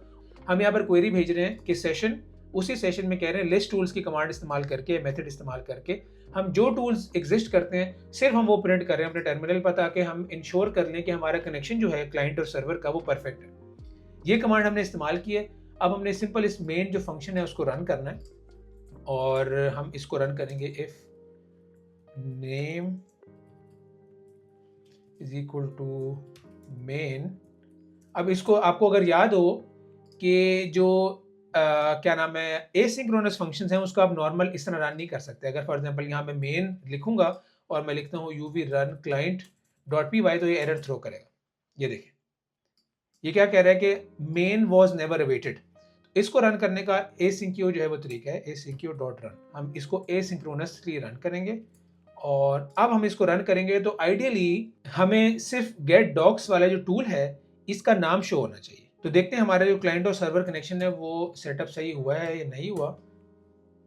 ये देखें हमारा सर्वर उसने खुद से स्पॉन किया, खुद से रन किया और ये देखें perfect. Available tools get docs perfect, यहाँ पर आप देख सकते हैं। इसका मतलब है कि हमारा जो क्लाइंट है और हमारा जो एमसीपी सर्वर है वो परफेक्ट आपस में एक दूसरे से इंटरेक्ट कर रहे हैं। यहाँ पर कोई और इन्फॉर्मेशन भी आपको दिखा दूँ, देखें सर्वर नेम डॉक्स है। ये सर्वर नेम डॉक्स हमने खुद डिफाइन किया था। यहाँ पर ऊपर शुरू में ये देखें फास्ट एमसीपी का जो सर्वर नेम डॉक्स हमने डिफाइन किया था। उसके बाद ट्रांसपोर्ट जो था वो एचटीडीआईओ था। अब नेक्स्ट पार्ट में हम एक डमी क्वेरी भेजते हैं और देखते हैं कि हमारा टूल जो है वो सही काम कर भी रहा है कि नहीं। For example how to use Chroma DB में बार बार यही जो है वो क्वेरी लिख रहा हूँ विद लैंग चेन। आप कोई और क्वेरी भी लिख सकते हैं और हम लाइब्रेरी देते हैं लैंग चेन। और इसको इस्तेमाल करने का क्या तरीका है, हमने सेशन के अंदर जिस तरह हमने यहाँ लिस्ट टूल किया है उसी तरह सेशन के अंदर एक और तरीका है, सेशन डॉट कॉल टूल और टूल का हमारा नाम है गेट डॉक्स। इस टूल को हमने कॉल करना है और इसके आर्ग्यूमेंट्स हमने देने हैं, आर्ग्यूमेंट्स। इसमें आर्ग्यूमेंट हमारे क्या हैं, सबसे पहले तो ऑफ कोर्स हमारी क्वेरी है और दूसरा आर्ग्यूमेंट हमारा है लाइब्रेरी और वो है हमारी लाइब्रेरी जो हमने यहाँ डिफाइन की है। ये हमारे आर्गुमेंट्स हैं। लेकिन अगेन ये सेशन जो है वो हमारा एसिंक्रोनस है। आप देख सकते हैं यहाँ पर सेशन जो है वो एसिंक्रोनस है, तो उसको हम ऐसे कॉल नहीं कर सकते। इसको कॉल करेंगे हम अवेट के साथ और इसका रिस्पॉन्स जो है वो हम रेज में सेव करके इसको प्रिंट करते हैं और देखते हैं इसका क्या जवाब आता है। Print raise. तो दोबारा हम इसको रन करते हैं और देखते हैं क्या जवाब आता है। अगर कोई एरर है तो उसको हम डीबग करेंगे। Meta context type annotation structured content none. तो हमने अपना एरर फाइंड करना है। मैं क्विकली इस कोड को दोबारा रन करता हूँ और देखते हैं कि ये, हाँ जी, हमें रिस्पॉन्स नहीं दे रहा। इशू हमारा मोस्ट लाइकली इस फेच यूआरएल फंक्शन में एग्जिस्ट करता है, क्योंकि यहाँ पर हम डेटा जो है वो स्क्रैप करके ग्रैब कर रहे हैं अपने इंटरनेट से और ये डेटा हमें यहाँ पर शो नहीं हो रहा। आप देख सकते हैं कि टेक्स्ट जो है वो नल है और इशू मेरे ख्याल से ये है, अब मैंने यहाँ पर देखा है कि पोस्ट की बजाय यहाँ पर गेट रिक्वेस्ट हमने भेजनी है। तो ये करेक्ट हमारा मेरे ख्याल से कोड है और हम अपने क्लाइंट पे चलते हैं, सब कुछ सेम है वैसा ही है। दोबारा मैं इसको रन करता हूँ और हम ये चीज़ चेक करते हैं इसके अलावा भी कोई एरर्स हैं या हमारा एरर फिक्स हुआ है कि नहीं। इसने यहाँ पर अवेलेबल टूल्स बताया है और अब देखिए जी हमारा परफेक्ट जवाब जो है वो आ रहा है, बेहतरीन। आप देख सकते हैं कि हमारा जो रिस्पॉन्स है टेक्स्ट की फॉर्म में, ये देखें इसने सोर्स भी प्रोवाइड किया है, टाइप टेक्स्ट, यहाँ सोर्स प्रोवाइड किया है और फिर उसके बाद उसने हमें जो है वो टेक्स्ट प्रोवाइड किया है जो हमें चाहिए। तो यहाँ तक हमारा क्लाइंट जो है वो परफेक्ट काम कर रहा है और इसका मतलब ये है कि जो हमने टूल क्रिएट किया है वो भी बेहतरीन काम कर रहा है। हमने अपने क्लाइंट से अपना एमसीपी सर्वर स्पॉन किया या रन किया और उस एमसीपी सर्वर के अंदर जो हमने टूल बनाया था हमने वो टेस्ट किया। यहाँ पर हमने चेक किया कि वो सही काम कर रहा है या नहीं कर रहा और वो बिल्कुल हमारा बेहतरीन काम कर रहा है। हम यहाँ देख सकते हैं कि बेहतरीन उसने स्क्रैपिंग करके जो है हमें रिस्पॉन्स जनरेट करके दिया है।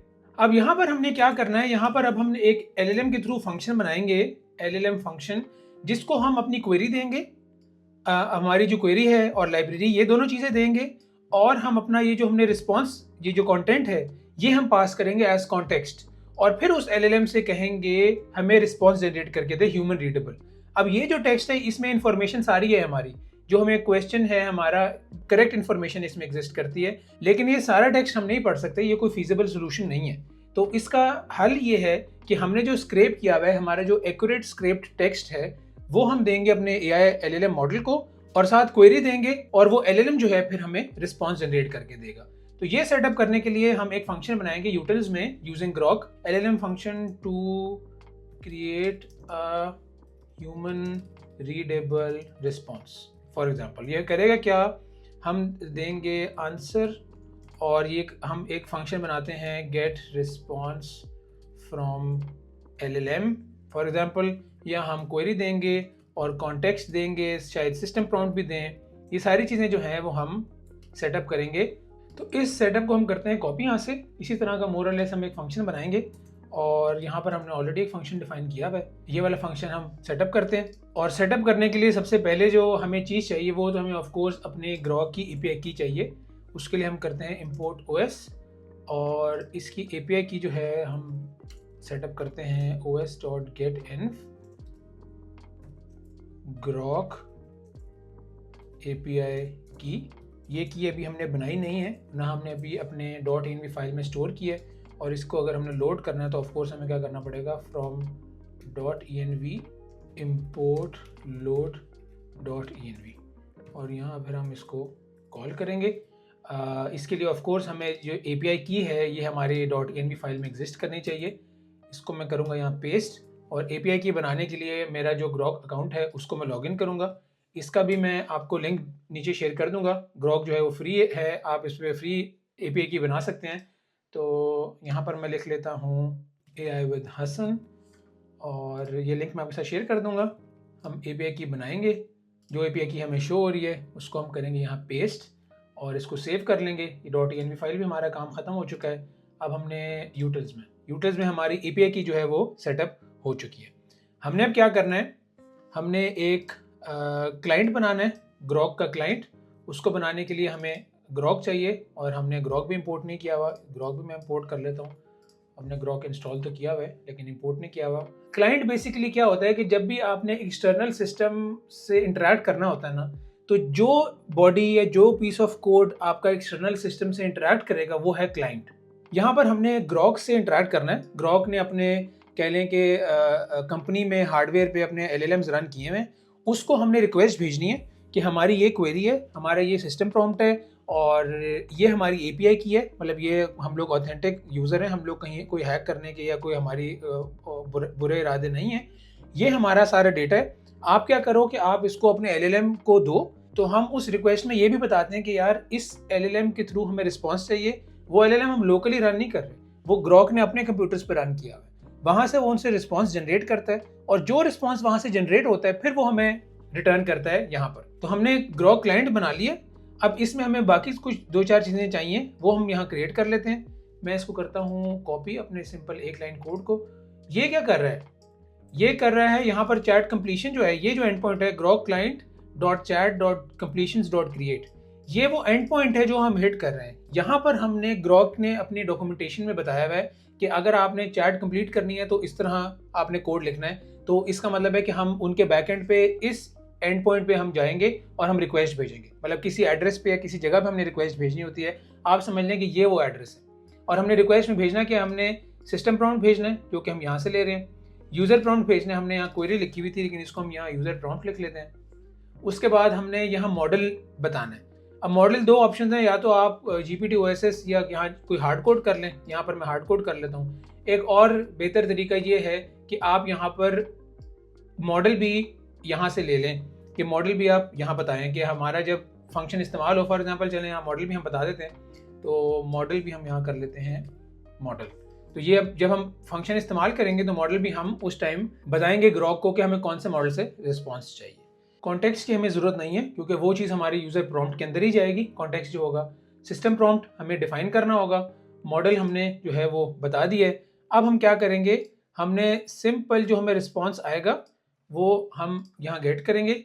रिस्पॉन्स किस तरह आएगा कि जो भी इसके अंदर ऑब्जेक्ट एग्जिस्ट करेगा ना, उसमें बहुत ज़्यादा मेटा डेटा भी होगा। तो पहले हम उसको प्रिंट करके देखते हैं। मेरे ख्याल बेहतर तरीका ये है ताकि आपको पता हो कि हम ये क्यों काम कर रहे हैं। रिटर्न चैट कंप्लीशन, और यहाँ पर हम अपने कोड को करें टेस्ट, और जो रिस्पॉन्स आ रहा है उसको हम करते हैं प्रिंट, ताकि हम अपने कोड जो है वो साथ साथ टेस्ट भी करते रहें। टर्मिनल करते हैं क्लियर और अब उसको रन करते हैं uv run utils.py और देखते हैं किस तरह काम करेगा। ये देखिए, अब यहाँ पर जो हमें रिस्पॉन्स जनरेट हुआ है, जो हमारे पास रिस्पॉन्स आया है, इसमें बहुत ज़्यादा इन्फॉर्मेशन है। इसमें चैट कंप्लीशन है, ये देखिए आईडी है, ये हमारे किसी काम की नहीं है। चॉइसेस हैं, इसके अंदर फिनिश रीज़न है, स्टॉप हो गई, लॉग प्रॉब्स आ गए, मैसेज के आगे चैट कंप्लीशन मैसेज, काफ़ी ज़्यादा इन्फॉर्मेशन है जो हमारे काम की नहीं है। अब ये जो चैट कंप्लीशन मैसेज ऑब्जेक्ट के अंदर कंटेंट है, the capital of the United states of America is Washington DC, सिर्फ ये इन्फॉर्मेशन हमारा एक्चुअल रिस्पॉन्स है, या सिर्फ ये इन्फॉर्मेशन है जो हमें एक्चुअली चाहिए। तो इसको हमने रिट्रीव करना है और इस लाइन से हम एग्जैक्टली यही काम कर रहे हैं। लेकिन पहले मैं आपको बताना चाहता था कि ये इस ऑब्जेक्ट में मुख्तलिफ चीज़ें जिसमें से हमें अपना आंसर चाहिए। तो अब हम क्या करते हैं, हम जाते हैं डॉट चॉइसेस के अंदर। देखिए ये चॉइसेस है, इसके अंदर हम जो मैसेज है, ये मैसेज ऑब्जेक्ट आ गया, उसके बाद जो कंटेंट है उसको हम एक्सेस कर रहे हैं। तो यही चीज़ हम यहाँ करेंगे कॉपी, इसको करते हैं पेस्ट, और अभी इसको हमें इस लाइन की जरूरत नहीं है। अब अगर हम सेम क्वेश्चन पूछते हैं अपने मॉडल से या अपने इस फंक्शन को इस्तेमाल करके, तो हमें सिर्फ ये चीज़ नजर आएगी, the capital of the United states of America is Washington DC. मैंने इसको सेव कर लिया और मैं दोबारा रन करता हूँ, देखते हैं कितना। ये देखिए, सिर्फ वो हमें रिस्पॉन्स शो हुआ है जो हमें चाहिए। इस लाइन को हम कर लेते हैं कट, क्योंकि इस लाइन की हमें ज़रूरत है अपने क्लाइंट वाली फाइल में। यहाँ करते हैं पेस्ट, तो ये आप देख सकते हैं कि आंसर हमारा ये होगा। गेट रिस्पॉन्स फ्रॉम LLM को ऑफकोर्स हमें यूटिल्स से इम्पोर्ट भी करना पड़ेगा, तो हम यहाँ कर लेते हैं फ्रॉम यूटिल्स इम्पोर्ट, हमारा फंक्शन इम्पोर्ट हो गया। उसके बाद यूज़र प्रॉम्प्ट जो है ये क्वेरी है, सिस्टम प्रॉम्प्ट जो है वो भी हम डिफाइन करेंगे। यहाँ पर मैं एक सिस्टम प्रॉम्प्ट डिफाइन करता हूँ अभी। सिस्टम प्रॉम्प्ट मैंने लिखा है थोड़ा बेहतर, ये यू आर हेल्पफुल असिस्टेंट से ज़रा बेहतर है, वो यहाँ पर हम सिस्टम प्रॉम्प्ट डिफाइन करेंगे। और मेरे ख्याल से मॉडल हम ओपन AI का GPT OSSC ट्राई करते हैं। I think it's a good model and it works fine. अब सिस्टम प्रॉम्प्ट जो है वो मैं यहाँ डिफाइन करता हूँ। हमने यहाँ पर कुछ इंस्ट्रक्शंस दी अपने सिस्टम को। हमने कहा है कि जी answer only using the provided context, क्योंकि अगर LLM खुद से जवाब दे रहा है कॉन्टेक्स्ट के बगैर जो कि हमने डेटा रिट्रीव किया है, तो फिर कोई फ़ायदा नहीं है हमारे टूल का। तो यहाँ पर सबसे इंपॉर्टेंट चीज़ तो हमने ये डिफाइन करनी है कि only using the provided context. जो चीज़ हमने स्क्रैप की है, जो इन्फॉर्मेशन हमने स्क्रैप की है, सिर्फ उस इंफॉर्मेशन से आपने जवाब जो है वो जनरेट करना है। If information is missing, say that you don't know.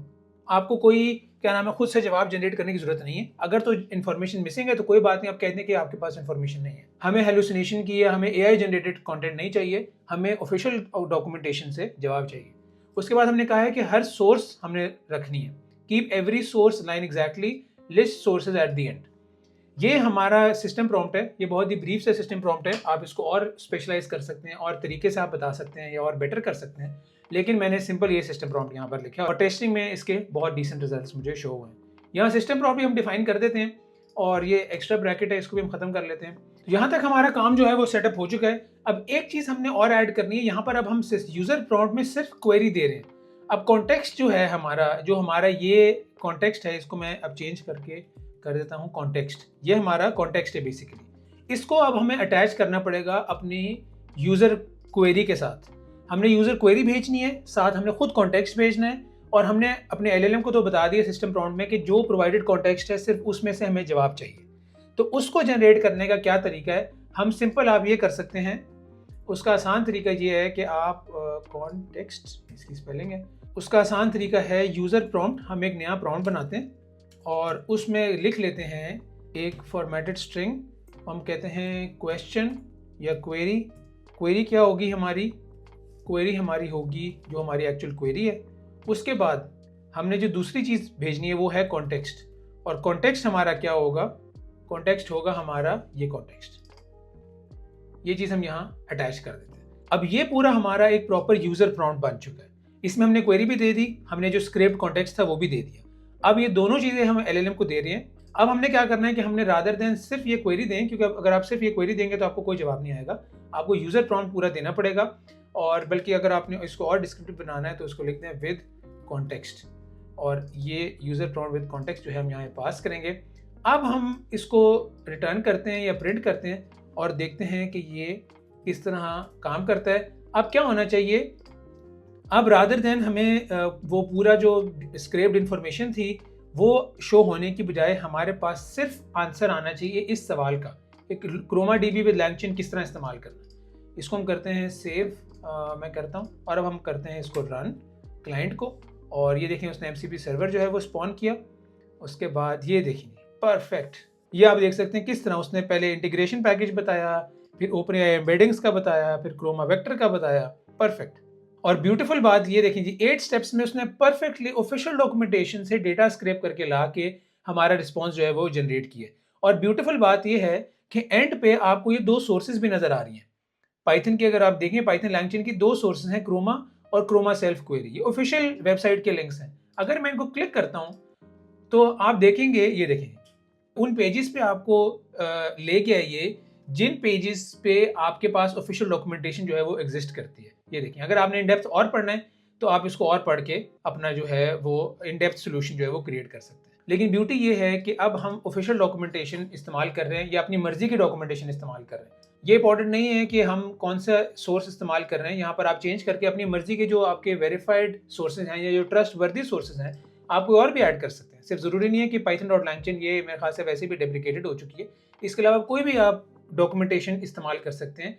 ये docs.astral की अब हम टेस्ट करते हैं। फॉर एग्जांपल मैं क्वेरी पूछता हूँ how to publish package with UV on GitLab। मैं क्वेरी पूछता हूँ और लाइब्रेरी में बता देता हूँ UV, और अब हम देखते हैं कि हमारा टूल कैसे परफॉर्म करता है या हमारा क्लाइंट कैसे जो है वो स्क्रैप करके लाता है और इंफॉर्मेशन रिट्रीव करता है। देखिए सुपर फास्ट, उसने हमें UV डॉक्यूमेंटेशन के सोर्सेज भी बताए और हमें ऑफिशियल डॉक्यूमेंटेशन से उसने, ये देखें जी, उसने हमें इंफॉर्मेशन जो है वो ला के दी है। उसने सारी पाइपलाइन भी बताई है और एवरीथिंग उसने की पॉइंट फ्रॉम द डॉक्यूमेंटेशन में बताया।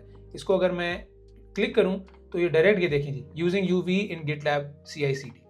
तो परफेक्ट हमारा जो एप्लीकेशन थी, हमारा MCP सर्वर था, हमारा टूल था, वो बेहतरीन काम कर रहा है। इसकी टेस्टिंग हम यहाँ पर ख़त्म करते हैं। हमारा फेज़ 2 जो था जिसमें हमने बिल्ड और टेस्ट करना था पाइथन क्लाइंट को, वो हमने कर लिया है। हमने पाइथन क्लाइंट बिल्ड भी कर लिया है और हमने MCP सर्वर भी टेस्ट कर लिया है विद टूल्स। अब थर्ड फेज़ में हम कन्फिगर करेंगे और टेस्ट करेंगे अपने MCP सर्वर को विद क्लाउड। शुरू करते हैं अपना फेज़ 3। क्लाउड के साथ टेस्ट करने के लिए सबसे पहली जो डिपेंडेंसी या रिक्वायरमेंट है वो ऑफकोर्स क्लाउड खुद है। तो अगर आप लिखें यहाँ पर डाउनलोड क्लाउड, तो इसका लिंक मैं आपके साथ नीचे शेयर कर दूंगा डिस्क्रिप्शन में। तो इस तरह की एक वेबसाइट शो होगी, क्लाउड की जो ऑफिशियल वेबसाइट है एंथ्रोपिक की, उसको आप क्लिक करेंगे तो यहाँ पर अब आपके पास 3 ऑप्शंस हैं। मैं macOS इस्तेमाल करता हूँ तो मैं macOS पे क्लिक करूंगा। अगर आप विंडोज़ करते हैं तो आप विंडोज़ पे क्लिक करें। मैंने इसको डाउनलोड करके इंस्टॉल किया हुआ है। इसकी इंस्टॉलेशन कोई मुश्किल नहीं है, सिंपल आपने इसकी एक फ़ाइल डाउनलोड करनी है। मेरे ख्याल से विंडोज़ में .exe फाइल होगी, उसको आपने क्लिक करना है और सिंपल 2-4 स्टेप्स होंगे और आपकी एप्लीकेशन जो है वो इंस्टॉल हो जाएगी। जब आपकी एप्लीकेशन इंस्टॉल हो जाएगी तो आपने सिंपल उस एप्लीकेशन को ओपन करना है और उस एप्लीकेशन को ओपन करने में आपका इस तरह का एक UI शो होगा। यहाँ पर ऑलरेडी मैंने लॉगिन किया हुआ है, वो आपसे कहेगा कि आप लॉगिन भी करें। तो उसमें आपने क्लाउड पे अगर आपका अकाउंट नहीं बना हुआ तो आप अकाउंट बना लें, अगर आपका बना हुआ है तो आपने सिंपल लॉगिन करना है। लॉगिन करके जब आप एप्लीकेशन रीस्टार्ट करेंगे इस तरह का आपको एक UI शो होगा आपकी एप्लीकेशन में। मैंने इसको जूम इन कर लिया।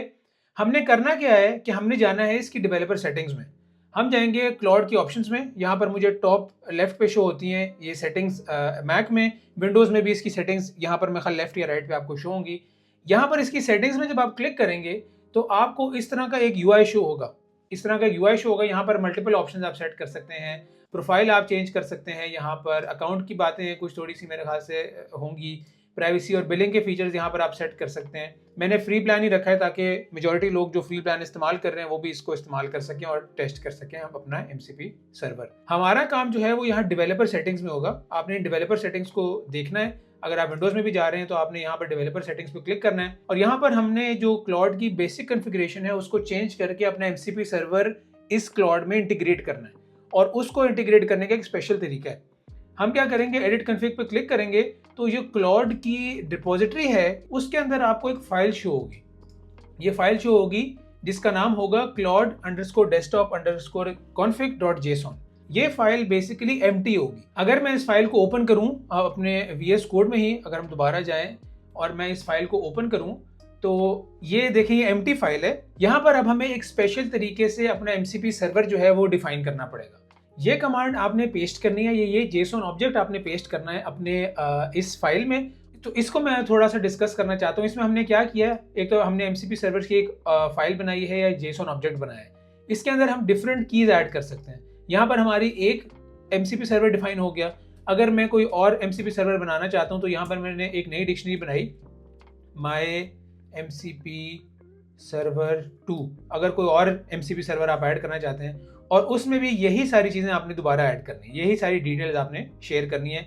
कमांड बताना है, यहाँ पर इसकी फाइल बतानी है। हमारा कमांड रन करने की क्या है, MCP server uv run MCP server.py। यहाँ पर होगी uv run for example MCP server 2, कोई और फाइल है जहाँ पे इसकी डायरेक्टरी एग्जिस्ट करती है। उसके बाद आपने जो इसकी डायरेक्टरी है, करंट वर्किंग डायरेक्टरी, वो बतानी है। और अगर तो एनवायरनमेंट में कोई API कीज हैं, जैसे सर्पर API की और हमें ग्रॉक की API की चाहिए, ये API कीज आपने मेंशन करनी है, जो भी आपको API कीज चाहिए। अगर तो कोई नहीं है तो आप इसको बेशक एम्प्टी कर दें, इसको मेंशन ना करें। ये आपके 2 सर्वर्स ऐड हो गए। हमारा सेकंड सर्वर तो एग्जिस्ट नहीं करता, मैं आपको समझाने के लिए ऐड कर रहा था। तो यहाँ पर हमने क्या किया है, मैंने अपने जहाँ पर मेरा प्रोजेक्ट एग्जिस्ट करता था, यूजर्स hasan.mahmood, उसके बाद डॉक्यूमेंट्स, फिर हसन डॉक्स, फिर उसके अंदर एक और डायरेक्टरी है AI प्रोजेक्ट्स विद हसन, और यहाँ पर जो हमारा इसका नाम है अपने प्रोजेक्ट का, वो मैंने यहाँ मेंशन किया है। मेरे ख्याल से टेस्टिंग प्रोजेक्ट का नाम है। इस प्रोजेक्ट के नाम को भी मैं चेंज करता हूँ। यहाँ MCP सर्वर है और VX की इसकी ज़रूरत नहीं है, MCP सर्वर पाइथन, ये करेक्ट नेम है हमारे डायरेक्टरी का। तो ये हमारा काम हो चुका है। अब यूजुअली हमारे MCP सर्वर को इसी तरह रन करना चाहिए। 2 किस्म के एरर जो हैं वो जनरल नोन एरर्स हैं जो MCP सर्वर सेटअप करते हुए फेस होते हैं, और वो मैं आपको दोनों यहाँ फिक्स करना बताऊंगा। सबसे पहला तो ये है कि यहाँ पर सिर्फ आपने UV नहीं लिखना। सबसे पहले आपको अगर एरर शो हो रहा है तो आपने अपने टर्मिनल पे जाके ये देखना है कि UV की फाइल एग्जिस्ट कहाँ करती है, और macOS पे उसको ढूंढने का तरीका है which UV। अगर आप which UV लिखेंगे तो आपको पता चल जाएगा कि UV बेसिकली इंस्टॉल्ड किस पाथ में। UV की बजाय आपने ये चीज़ लिखनी है। मेरी पर्सनल टेस्टिंग में मुझे इस तरह से UV लिखने पे भी एरर थ्रो हुआ, और इशू ये आ रहा था कि UV जो है वो डिटेक्ट नहीं कर रहा था मेरी वर्चुअल एनवायरनमेंट को। और उसका सोल्यूशन मैंने ये किया कि मैंने फिर डायरेक्ट जो मेरे वर्चुअल एनवायरनमेंट के अंदर पाइथन फाइल है, वो मैं यहाँ पेस्ट करके आपको बताता हूँ। ये पाइथन फाइल जो है, ये पाइथन फाइल मैंने लिखी, मतलब हमारा जो MCP सर्वर है उसके अंदर एक .venv की फाइल है, ये आप यहाँ देख सकते हैं फोल्डर लेफ्ट पे। इसके अंदर ये UV खुद से क्रिएट करता है। इसके अंदर एक बाइनरी का फोल्डर है और यहाँ पर एक पाइथन का वर्जन है या पाइथन फाइल है। ये बेसिक पाइथन फाइल है या ये बेसिक पाइथन इंटरप्रेटर है जो हमारा कोड रन करता है जब हम UV के थ्रू अपनी एप्लीकेशन रन करते हैं। तो डायरेक्ट मैंने यहाँ पर उस पाइथन का पाथ दिया, और यहाँ पर आर्ग्यूमेंट्स में मैंने डायरेक्ट एब्सोल्यूट पाथ दिया अपने MCP सर्वर का। उसको भी मैं यहाँ कॉपी करके आपको साथ शेयर करता हूँ। ये वो पाथ है।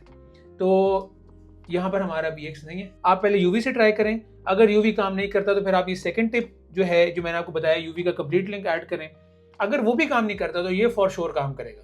इसमें आपने डायरेक्ट पाइथन का पाथ दिया जो कि वर्चुअल एनवायरनमेंट का आपका पाइथन का पाथ है, क्योंकि उसमें सारी डिपेंडेंसीज इंस्टॉल्ड हैं। उसके बाद आपने आर्ग्स में उस पाइथन फाइल का लिंक दिया, एब्सोल्यूट लिंक, जो कि बिल्कुल रूट से शुरू होता है। कौन सा लिंक दिया? जिस फाइल में आपने MCP सर्वर कोड लिखा है, ये जो आपका कोड है, ये जो आपने लिखा है, यहाँ पर आपने इस फाइल का एब्सोल्यूट पाथ यहाँ मेंशन कर दिया। तो हमारा क्लाउड जो है वो ओपन हो चुका है और परफेक्ट जी। ये आप देख सकते हैं कि यहाँ पर हमें एक डॉक्स MCP सर्वर जो है वो यहाँ शो हो रहा है और हमारा परफेक्टली कॉन्फ़िगर हो चुका है। अब अगर इससे मैं क्वेश्चन पूछूं, same question, how to use ChromaDB with LangChain, यहाँ पर मैंने अब लाइब्रेरी LangChain भी नहीं बताई। अब हमारे क्लाउड को आइडियली खुद से आइडेंटिफाई करना चाहिए कि टूल किस तरह इस्तेमाल करना है और कौन सी लाइब्रेरी को स्क्रैप करके हमारा टूल इस्तेमाल होगा। यहाँ पर मैंने लाइब्रेरी खुद डिफाइन नहीं की। जब हम अपने पाइथन क्लाइंट के साथ टेस्ट कर रहे थे तो हमने लाइब्रेरी भी खुद से मेंशन की थी, लेकिन यहाँ पर हम सिर्फ क्वेरी पूछते हैं और देखते हैं कि क्लाउड क्या सही से आइडेंटिफाई करता है हमारे MCP सर्वर को। हमने जो डॉक्स लिखे हैं उनका फ़ायदा भी हो रहा है और हमारा क्लाउड जो है वो MCP सर्वर को कॉल कर भी रहा है या नहीं कर रहा। तो इसको मैं करता हूँ यहाँ पर रन, और ये देखें जी, इसने हमारे टूल को खुद कहा है कि Claude wants to use this tool get docs, और क्योंकि ये हमने खुद से डेवलप किया है तो क्लाउड हमसे पूछ रहा है कि क्या मैं इस टूल को रन करूं। अब आपके पास यहाँ दो ऑप्शन हैं, या तो अलाउ ऑलवेज कर दें या अलाउ वंस करें। अगर आप अलाउ वंस करेंगे तो ये टूल इस्तेमाल होगा, हमारे MCP सर्वर जो हमने खुद बिल्ड किया है उसके थ्रू ये टूल इस्तेमाल होगा। और आप ये देख सकते हैं बेस्ड ऑन द डॉक्यूमेंटेशन, अब इसने हमें ऑफिशियल डॉक्यूमेंटेशन से जो हमने खुद स्क्रैप की है उससे इंफॉर्मेशन जनरेट करके कॉम्प्रिहेंसिव गाइड जो है वो बना के दी है। Installation, basic setup, Chroma DB vector store, ये सारी इंफॉर्मेशन उसने यहाँ पर हमें जो है वो रिटर्न करके ला के दी है। तो हमारा जो कोड था और जो हमारा MCP सर्वर था वो भी बेहतरीन काम कर रहा है। हमने उसको क्लाउड के साथ इंटीग्रेट करना भी सीख लिया। हमने टेस्टिंग भी कर ली कि क्या वाकई गेट डॉक्स जो हमारा MCP सर्वर है वो काम कर रहा है और उसके अंदर जो हमारा टूल है और वो भी हमारा बेहतरीन काम कर रहा है। आप यहाँ देख सकते हैं कि उसने शुरू ही इस तरह किया कि बेस्ड ऑन द डॉक्यूमेंटेशन, क्योंकि उसको पता है कि जो कॉन्टेक्स्ट है वो ऑफिशियल डॉक्यूमेंटेशन से रिट्रीव हुआ है। तो हमारा थर्ड फेज भी यहाँ फिनिश होता है। हम अपने फोर्थ फेज में चलते हैं। फोर्थ फेज में मैं आपको डीबगिंग सिखाऊंगा MCP सर्वर की। मैं आपको बताऊंगा कि किस तरह आप अपने MCP सर्वर को UI के थ्रू डीबग कर सकते हैं, टेस्ट कर सकते हैं और देख सकते हैं कि आपका टूल या जो MCP सर्वर है वो जिस तरह आप काम उसे कराना चाहते हैं वो उस तरह काम कर भी रहा है या नहीं कर रहा। अब शुरू करते हैं हम अपना फेज फोर्थ फेज में अपने MCP सर्वर को डीबग करने के लिए हम npx जो कि आपको अलाउ करता है पैकेजेस रन करना लोकली, उसको इस्तेमाल करेंगे। जो पैकेज मैनेजर है नोड का उसको इस्तेमाल करके हम अपना MCP सर्वर जो है वो टेस्ट करेंगे। उसको आपने टेस्ट करना कैसे है वो मैं आपको बताता हूँ। सबसे पहले तो आपने उसी डायरेक्टरी में आ जाना है जहाँ पर आपने MCP सर्वर बिल्ड किया है। उसके बाद आपने लिखनी है command npx @model context protocol /inspector। अब npx जो है ये नोड पैकेज मैनेजर के साथ आता है। मैंने अपने लैपटॉप में इसको सेटअप किया हुआ है। अगर आपने Node.js या npx या npm नहीं सेटअप किया हुआ तो आपको उसको पहले सेटअप करना पड़ेगा। उसकी सारी डिटेल्ड जो इंस्ट्रक्शंस हैं विंडोज़ पे भी या मैक पे भी या लिनक्स पे अगर आप इस्तेमाल कर रहे हैं, ये सारे ऑपरेटिंग सिस्टम्स का कोई मैं ट्यूटोरियल देख के अच्छे से डिस्क्रिप्शन जो है वो मैं नीचे डिस्क्रिप्शन में लिंक कर दूंगा। आप इस पर यूट्यूब का भी कोई ट्यूटोरियल देख सकते हैं और अपने लैपटॉप में इसको सेटअप कर सकते हैं। It is not a very big deal, आसान सा काम है। आपने सिंपल इसको इंस्टॉल करना है और ये ईजिली सेटअप हो जाएगा। तो आपने कमांड लिखनी है npx model context protocol inspector और यहाँ पर आपने अपने MCP सर्वर को रन करने की कमांड देनी है uv run mcp server.py। तो ये वो कमांड है जिससे आपका बेसिक MCP सर्वर जो है वो रन होता है। उससे पहले आपने सिंपल npx और model context protocol inspector run करना है। जब इस कमांड को आप क्लिक करेंगे तो अगर आपने ये इंस्पेक्टर इंस्टॉल नहीं किया हुआ तो मोस्ट लाइकली पहले आपसे कहेगा कि आप इस पैकेज को इंस्टॉल करें। आपने सिंपल वाई क्लिक करना है और इंस्टॉल हो जाएगा। तो ये लोकल होस्ट पे इसने एक सर्वर रन किया है। ये जो प्री फिल टोकन वाला URL है इसको जब आप क्लिक करेंगे या इसको करें आप कॉपी, हमने अपने ब्राउजर पे खोलना है और इसको यहाँ पर अपने ब्राउजर में जाके जब हम पेस्ट करेंगे तो इस तरह का एक UI आपको शो होगा। यहाँ पर ये आपको बता रहा है कि stdio ट्रांसपोर्ट टाइप है, इसको ऑलरेडी पता है। Command uv run mcp server.py की थी। इन्वायरमेंट वेरिएबल इसने ऑलरेडी जो है वो कुछ सेटअप किए होंगे एज पर द रिक्वायरमेंट्स। हमने सिंपल क्या करना है, हमने यहाँ पर इसको कनेक्ट पे क्लिक करना है। कनेक्टेड जो है वो शो हो रहा है और यहाँ इसका मतलब है कि MCP सर्वर अब आपका यहाँ कनेक्ट हो चुका है। अब MCP के थ्रू आप रिसोर्सेज ऐड कर सकते हैं, प्रॉम्प्ट्स ऐड कर सकते हैं, टूल्स ऐड कर सकते हैं। जैसे आज हमने टूल ऐड किया, मुख्तलिफ चीज़ें जो आप ऐड कर सकते हैं।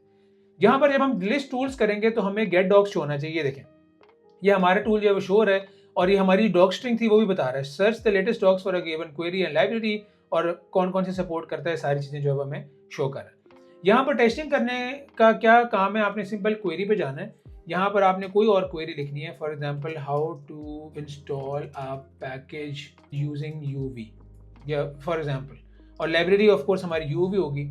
अब जब मैं इसको रन करूँगा तो ये रिस्पॉन्स जनरेट करके देखें टूल रिजल्ट, ये आपको रिजल्ट बता रहा है। उसके बाद इसने जो रिस्पॉन्स हमें क्रिएट किया है वो रिस्पॉन्स हमें यहाँ पर ये शो कर रहा है, जो रिस्पॉन्स इसे रिट्रीव हुआ है टूल से। यहाँ पर अगर कोई इशू आता है, देखें हिस्ट्री भी आपको शो हो रही है। हमारे पाइथन क्लाइंट में तो हमने सिंपल कॉल की थी और टेस्ट किया था कि काम सही कर रहा है कि नहीं कर रहा, लेकिन यहाँ पर और बहुत ज़्यादा फंक्शंस हैं जो आप एक्सप्लोर कर सकते हैं। अगर आपकी हिस्टोरिक आपने टूल कॉल देखनी है कि अगर आप पहले आपका टूल सही काम कर रहा था, अब नहीं कर रहा, तो वो यहाँ पर आप देख सकते हैं। पिछली कॉल्स, नोटिफिकेशंस आपको शो होंगी, ये कुछ और इन्फॉर्मेशन यहाँ शो हो रही है।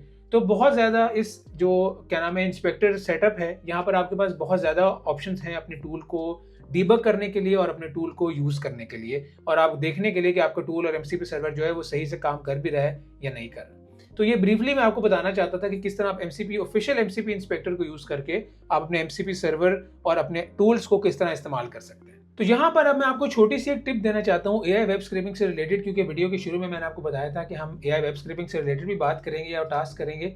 तो यहाँ पर जैसे वीडियो के दौरान आपको पता है कि क्लीन HTML टू टेक्स्ट का जो हमारा फंक्शन था, जो हमने fetch URL के अंदर बनाया था, ये सिंपल एक ट्रैफिलेटूरा को यूज करके एक पाइथन की लाइब्रेरी या फ्रेमवर्क को यूज करके हमारा HTML जो है उसको क्लीन कर रहा है। यहाँ पर AI इस्तेमाल नहीं हो रहा। अगर हमने AI इस्तेमाल करना है तो हम एक और फंक्शन बनाएंगे और उसके थ्रू हम फिर अपने टेक्स्ट को क्लीन करेंगे। लेकिन अगर हमने AI वेब स्क्रैपिंग करनी है तो हमने सिंपल क्या करना है कि rather than using this library Trafilatura, हमने अपना जो HTML है उसको एक LLM को पास करना है। जैसे हमने गेट रिस्पॉन्स फ्रॉम LLM इस्तेमाल किया था, इसको हम पास करेंगे और पास करने के बाद हम सिस्टम प्रॉम्प्ट में ये देंगे कि हमें इसको आपने समराइज करना है। हम चलते हैं अपने MCP सर्वर के पास और यहाँ क्लीन HTML टू टेक्स्ट हम वाली लाइन हम करते हैं कमेंट और हम देते हैं क्लीन रिस्पॉन्स। और ये रिस्पॉन्स हमें कहाँ से आएगा? गेट रिस्पॉन्स फ्रॉम LLM से। इसको सबसे पहले तो हम इंपोर्ट करते हैं गेट रिस्पॉन्स फ्रॉम LLM और अब हमने LLM को कुछ चीज़ें पास करनी है। यूजर प्रॉम्प्ट होगा हमारा ये वाला HTML कोड या HTML बॉडी जो response.txt है, जो पहले हम clean HTML to text को पास कर रहे थे, अब हम ये पास करेंगे अपने यूजर प्रॉम्प्ट के तौर पे। और सिस्टम प्रॉम्प्ट के तौर पे हम इसको एक सिस्टम प्रॉम्प्ट यहाँ दे देते हैं। इसको हम यहाँ डिफाइन कर लेते हैं, you are an AI web scraper only return valid text, remove and clean every other HTML component that is not required। तो ये हमने सिस्टम प्रॉम्प्ट दिया है। इसको मैंने प्रॉम्प्ट इंजीनियर नहीं किया, ये बहुत अच्छे से मैंने इसको कह लें कि थॉटफुल प्रॉम्प्ट नहीं है, लेकिन मैंने इसको ऑन द गो लिखा है सिंपल, और ये मेरे ख्याल से सही काम करेगा। ये हम HTML टेक्स्ट देंगे, अपना प्रॉम्प्ट देंगे और मॉडल जो है यहाँ पर हम बताएंगे OpenAI का जो GPT OSS है, इसी को हम यहाँ इस्तेमाल करेंगे मॉडल के तौर पे। और अब हम टेस्ट करेंगे। ये देखिए हमारा जो क्लीन रिस्पॉन्स पहले प्रोवाइड कर रहा था हमारा ट्रैफिलेटूरा का फ्रेमवर्क या लाइब्रेरी, उसको हमने कमेंट आउट कर दिए और यहाँ पर अब हम एक LLM से स्क्रैप करा रहे हैं कि जो HTML हमें आई थी हमने वो LLM को पास की, अपना सिस्टम प्रॉम्प्ट दिया और यहाँ से हमें रिस्पॉन्स जनरेट होगा। मैं जो हमारा सर्वर रन हो रहा था इसको करता हूँ बंद। अब दोबारा अपने क्लाइंट के थ्रू टेस्ट करता हूँ कि हमारा कोड जो है वो सही काम कर भी रहा है या नहीं कर रहा। बाकी सारी चीज़ें सेम ही रखते हैं, how to publish a package वाले ही काम रखते हैं। हम सिंपल रन करते हैं uv run client.py और देखते हैं कि हमारा कोड किस तरह काम करता है। ये देखें request too large for model, तो एग्जैक्ट इसने वही एरर शो किया है जिसका मैंने आपको इनिशियली जिक्र किया था कि रिक्वेस्ट जो है वो अक्सर बड़ी हो जाती है। HTML पेज इतना बड़ा होता है कि एक प्रॉम्प्ट में वो LLM जो है वो उसको पूरा पार्स नहीं कर सकता। इसको मैं आपको सॉल्व करने की कुछ टेक्निक्स बताता हूँ। पहली टेक्निक तो ये है कि आप अपने जो MCP सर्वर आपने डिफाइन किया है, यहाँ पर आप अपने जो response.txt की बॉडी है इसको करें चंक, इसको चंकिंग करें।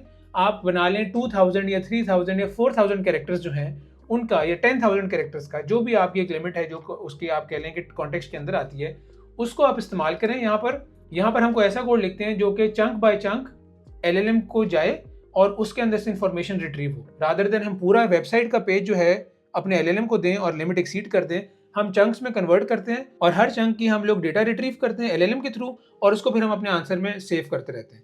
और इस तरह जो रिस्पॉन्सेज या जो इन्फॉर्मेशन हमें हर चंक से रिट्रीव होगी उसको हम एंड पे रिटर्न करके या अपेंड करके हम रिटर्न करेंगे अपने नेक्स्ट पार्ट में अपने क्लाइंट को। तो इसको लिखने के लिए मैं एक छोटा सा पीस ऑफ कोड लिखता हूँ और फिर आपको मैं एक्सप्लेन करूंगा। यहाँ पर मैंने एक छोटा सा पीस ऑफ कोड लिखा है। मैंने क्या किया है कि मैंने जो रिस्पॉन्स आया हमारा response.txt, इसको मैंने चंक्स में कन्वर्ट किया। 4000 कैरेक्टर्स का एक चंक है और हम क्या करेंगे कि हम हर चंक पे लूप करेंगे और हर जो छोटा चंक है उसको हम LLM को पास करके एक रिस्पॉन्स आएगा हमारा क्लीन रिस्पॉन्स, और क्लीन रिस्पॉन्स को हम अपेंड कर रहे हैं अपने क्लीन पार्ट्स में। तो जो काम हम पहले पूरे HTML पेज से कर रहे थे अब हमने उसको छोटे सेगमेंट्स में कन्वर्ट किया और हर सेगमेंट को हमने क्लीन करके उसका रिस्पॉन्स जो है उसको हम अपेंड करते गए हमारे क्लीन पार्ट्स में, और एंड पे हमने क्या किया कि क्लीन पार्ट्स को हमने ज्वाइन करके रिटर्न किया। अब हम दोबारा इस कोड को रन करते हैं। पहले तो मैं इसको सेव करूं। अब हम दोबारा इस कोड को रन करते हैं और देखते हैं किस तरह परफॉर्म करता है। ये देखिए ऑफ कोर्स ये फॉर लूप लगाया है इसने और चंकिंग प्रोसेस है तो it will take some time. It took a lot of time, लेकिन परफेक्ट हमारा आंसर जो है वो आ चुका है। मेरे ख्याल से हमें चंक साइज और बढ़ा देना चाहिए था, लेकिन इवन देन हमारा आंसर आ चुका है और हमारी टेक्निक जो थी वो बहुत अच्छी काम कर रही है। सेम उसी लेवल का आंसर है क्योंकि पहले भी हम जो है वो क्लीन कर रहे थे एक मेथड से और अब जो है वो LLM या AI के थ्रू क्लीन कर रहे हैं। तो उसके बाद हमारा टास्क जो है वो अचीव हो चुका है। आज की वीडियो में हमने बहुत नई चीज़ें सीखी। हमने अपना MCP सर्वर बनाया, हमने टूल बनाया, उसको हमने अपने पाइथन क्लाइंट के थ्रू टेस्ट किया, उसके बाद हमने क्लाउड के साथ इंटीग्रेट किया अपने MCP सर्वर को और देखा कि जनरली MCP सर्वर्स किस तरह इंटीग्रेट होते हैं और उनमें इश्यूज क्या आ सकते हैं और उन इश्यूज को सॉल्व कैसे करना है। उसके बाद हमने डीबगिंग देखी MCP सर्वर के, और फाइनली मैं आपको ये AI वेब स्क्रिपिंग की भी टिप्स या ट्रिक्स बताना चाहता था थोड़ी बहुत, कि किस तरह AI वेब स्क्रिपिंग होती है, किस तरह LLM को यूज़ करके आप जो है वो अपना डेटा रिट्रीव कर सकते हैं। यहाँ पर अगर आपने सिर्फ स्पेसिफिक इन्फॉर्मेशन आपको चाहिए तो ये सिस्टम प्रॉम्प्ट में आप डिफाइन कर सकते हैं कि किस तरह की इन्फॉर्मेशन आपको चाहिए। यहाँ पर आप और फिल्टर डाउन कर सकते हैं रादर देन कि आप फाइनल स्टेप में फिल्टर करें जहाँ पर यूजर आपसे पूछ रहा है। अगर आपके पास नॉन रिक्वेस्ट हैं, आपको पता है कि यूजर ने जनरली क्या पूछना है या किस तरह का डेटा आप स्क्रैप करना चाहते हैं, तो यहाँ पर आप सिस्टम प्रॉम्प्ट में उसको डिफाइन करके अपना AI वेब स्क्रैपर और बेहतर बना सकते हैं। तो आज की वीडियो के लिए इतना ही था। I hope that you liked it. Thank you for watching it till the end. See you in the next one.